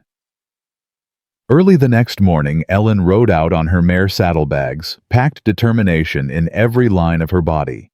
She'd be fine. Clementine knew it. Women like Ellen, women who'd survived and fought and refused to break, they always found a way. Life settled into a new normal. Clementine and Royce worked the land, taught Ellen's daughters to garden and cook and handle themselves. Mary turned out to have a gift for growing things. Sarah had her mother's sharp eyes and sharper tongue. They fit into the household like they'd always been there. One evening, about a month after Ellen left, Clementine realized she'd missed her monthly bleeding. She didn't say anything at first, didn't want to get Royce's hopes up if she was wrong. But when she missed the second month, she knew. She told him while they were sitting on the porch at sunset, watching the sky turn pink and gold. "I'm pregnant." He went very still. You're sure? As sure as I can be without seeing a doctor. How do you feel about it? She thought about it, really thought. Scared, happy, grateful, terrified. She looked at him. How do you feel? All of those things, plus about 10 others I don't have names for. He took her hand. But mostly I feel lucky. Lucky to build a family with you. Lucky to have a second chance at getting life right. Me too. They sat in silence, holding hands, watching the sun sink below the horizon. Somewhere in the distance, a coyote called. Ellen's daughters laughed inside the house. The garden grew quietly in the darkness. Life went on. Beautiful and messy and real. Ellen came back 2 weeks later with 3 wagon loads of possessions and a smile wider than Montana. She moved into the house in Missouri, the house that had been Robert's that was now hers, and immediately started making plans. She'd turn it into a boarding house, give other women fleeing bad situations a place to stay, a refuge. Fitting, don't you think? She said when she told Clementine about it. The house that nearly destroyed you becomes a place that saves others. More than fitting, perfect. The months passed. Clementine's belly grew. Royce became absurdly protective, hovering and fussing until she threatened to ban him from the house. Ellen's daughters bloomed in the Montana air, growing taller and stronger and more confident. Ellen herself seemed 10 years younger, the weight of fear finally lifted. Winter came and went. Spring arrived with rain and new growth. And on a warm April morning, with Ellen and Royce and the girls all waiting anxiously outside the bedroom door, Clementine gave birth to a daughter. They named her Grace, for the grace they'd all been given, the second chance, the unexpected gift. Royce held his daughter with tears streaming down his face. She's perfect. She is. Clementine was exhausted, sweaty in pain, and happier than she'd ever been. Our perfect girl. Ellen came in with fresh water and clean linens, took one look at the scene and started crying too. I wish Robert could see this. See what his death, horrible as it was, led to. All this life. All this love. Maybe he can, Clementine said softly. Maybe he knows. And maybe he's glad. She liked to think he was. Liked to think Robert, wherever he was, could see that his attempt to do the right thing at the end, his plan to give her the land, to get sober, to be better, hadn't been in vain. That it had set in motion everything that came after. The trial happened in May. Clementine testified, told the jury everything she knew. Faced Thomas across the courtroom, and didn't flinch when he glared at her with pure hatred. She told the truth clearly, calmly, without drama or embellishment. The jury deliberated for less than 2 hours. Guilty on all counts. When the judge sentenced Thomas and William to hang, Thomas screamed that it was all lies, all conspiracy, that he'd been framed. No one believed him. The evidence was too strong. The witnesses too credible. The truth too obvious. Justice delayed, but not denied. Clementine didn't attend the hanging. Didn't want that image in her head. But Royce felt like he owed it to his brother to witness another kind of justice done. He came home quiet and thoughtful. How was it? She asked. Final. That's the best word. It's done. Over. They can't hurt anyone else ever again. Good. He looked at her, holding Grace, at Ellen's daughters playing in the yard, at the life they'd built from ashes and pain. Your family tried to destroy you. Sent you here like garbage they wanted to forget. But you became the best thing that ever happened to all of us. Not just me. All of us together. That's what made it work. Yeah. But you started it. You stepped off that wagon looking like you'd fight God himself if you had to. That's what changed everything.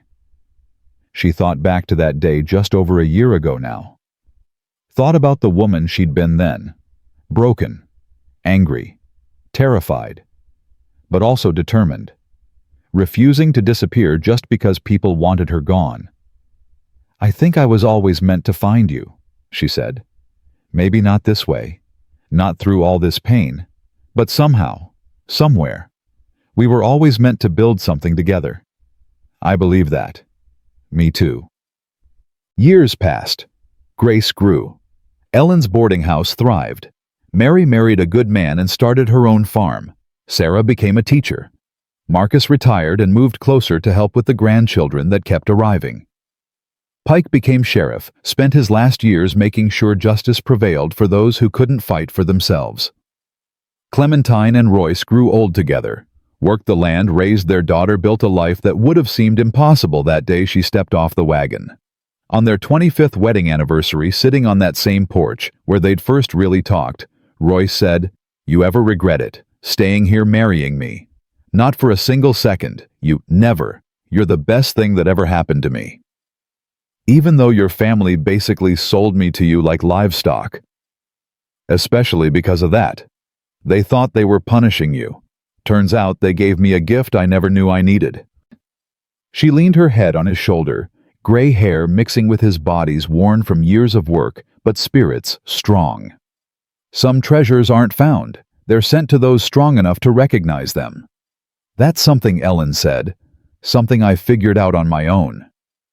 Grace came out then 24, now pregnant with her first child, glowing with that special light, expectant mothers carry. "Dinner's ready. You two coming?" "In a minute," Clementine said. "Just enjoying the sunset." Grace smiled and went back inside, and Clementine thought about everything they'd survived to get here. The pain, the fear, the battles fought and won, the justice claimed, the love built from ruins. "You know what the best part is?" Royce said. "What? That we get to do this every day, wake up beside each other, work together, build together, love together. That's the real victory. Not beating Thomas, not getting justice, just this. Every ordinary day." "You're right. This is the treasure. Right here." The sun sank lower. Stars began appearing. Inside the house, family gathered around the table. Outside the garden they'd planted together 25 years ago still grew and flourished. Clementine Ross Barrett, widow, exile, survivor, fighter, wife, mother. Friend closed her eyes and felt the kind of peace that only comes from knowing you've lived exactly the life you were meant to live. Not the easy life, not the safe life, but the true life. The one where love wins and justice prevails and broken people find each other and build something that lasts. She'd been sent as a punishment, but became a blessing. They'd tried to erase her, but she'd written herself into history. They'd wanted her to disappear, but she'd created a legacy that would outlive them all. And in the end, surrounded by the family she'd built and the love she'd earned, Clementine Barrett knew one thing with absolute certainty: she'd won. Not by destroying her enemies, not by becoming bitter or hard or cruel, but by refusing to let them define her. By choosing love over hate. By building when others tried to burn. By becoming exactly who she was always meant to be. The woman they sent to disappear became the light that guided others home. The burden they wanted gone became the foundation of something beautiful. The widow they tried to destroy became the hero of her own story.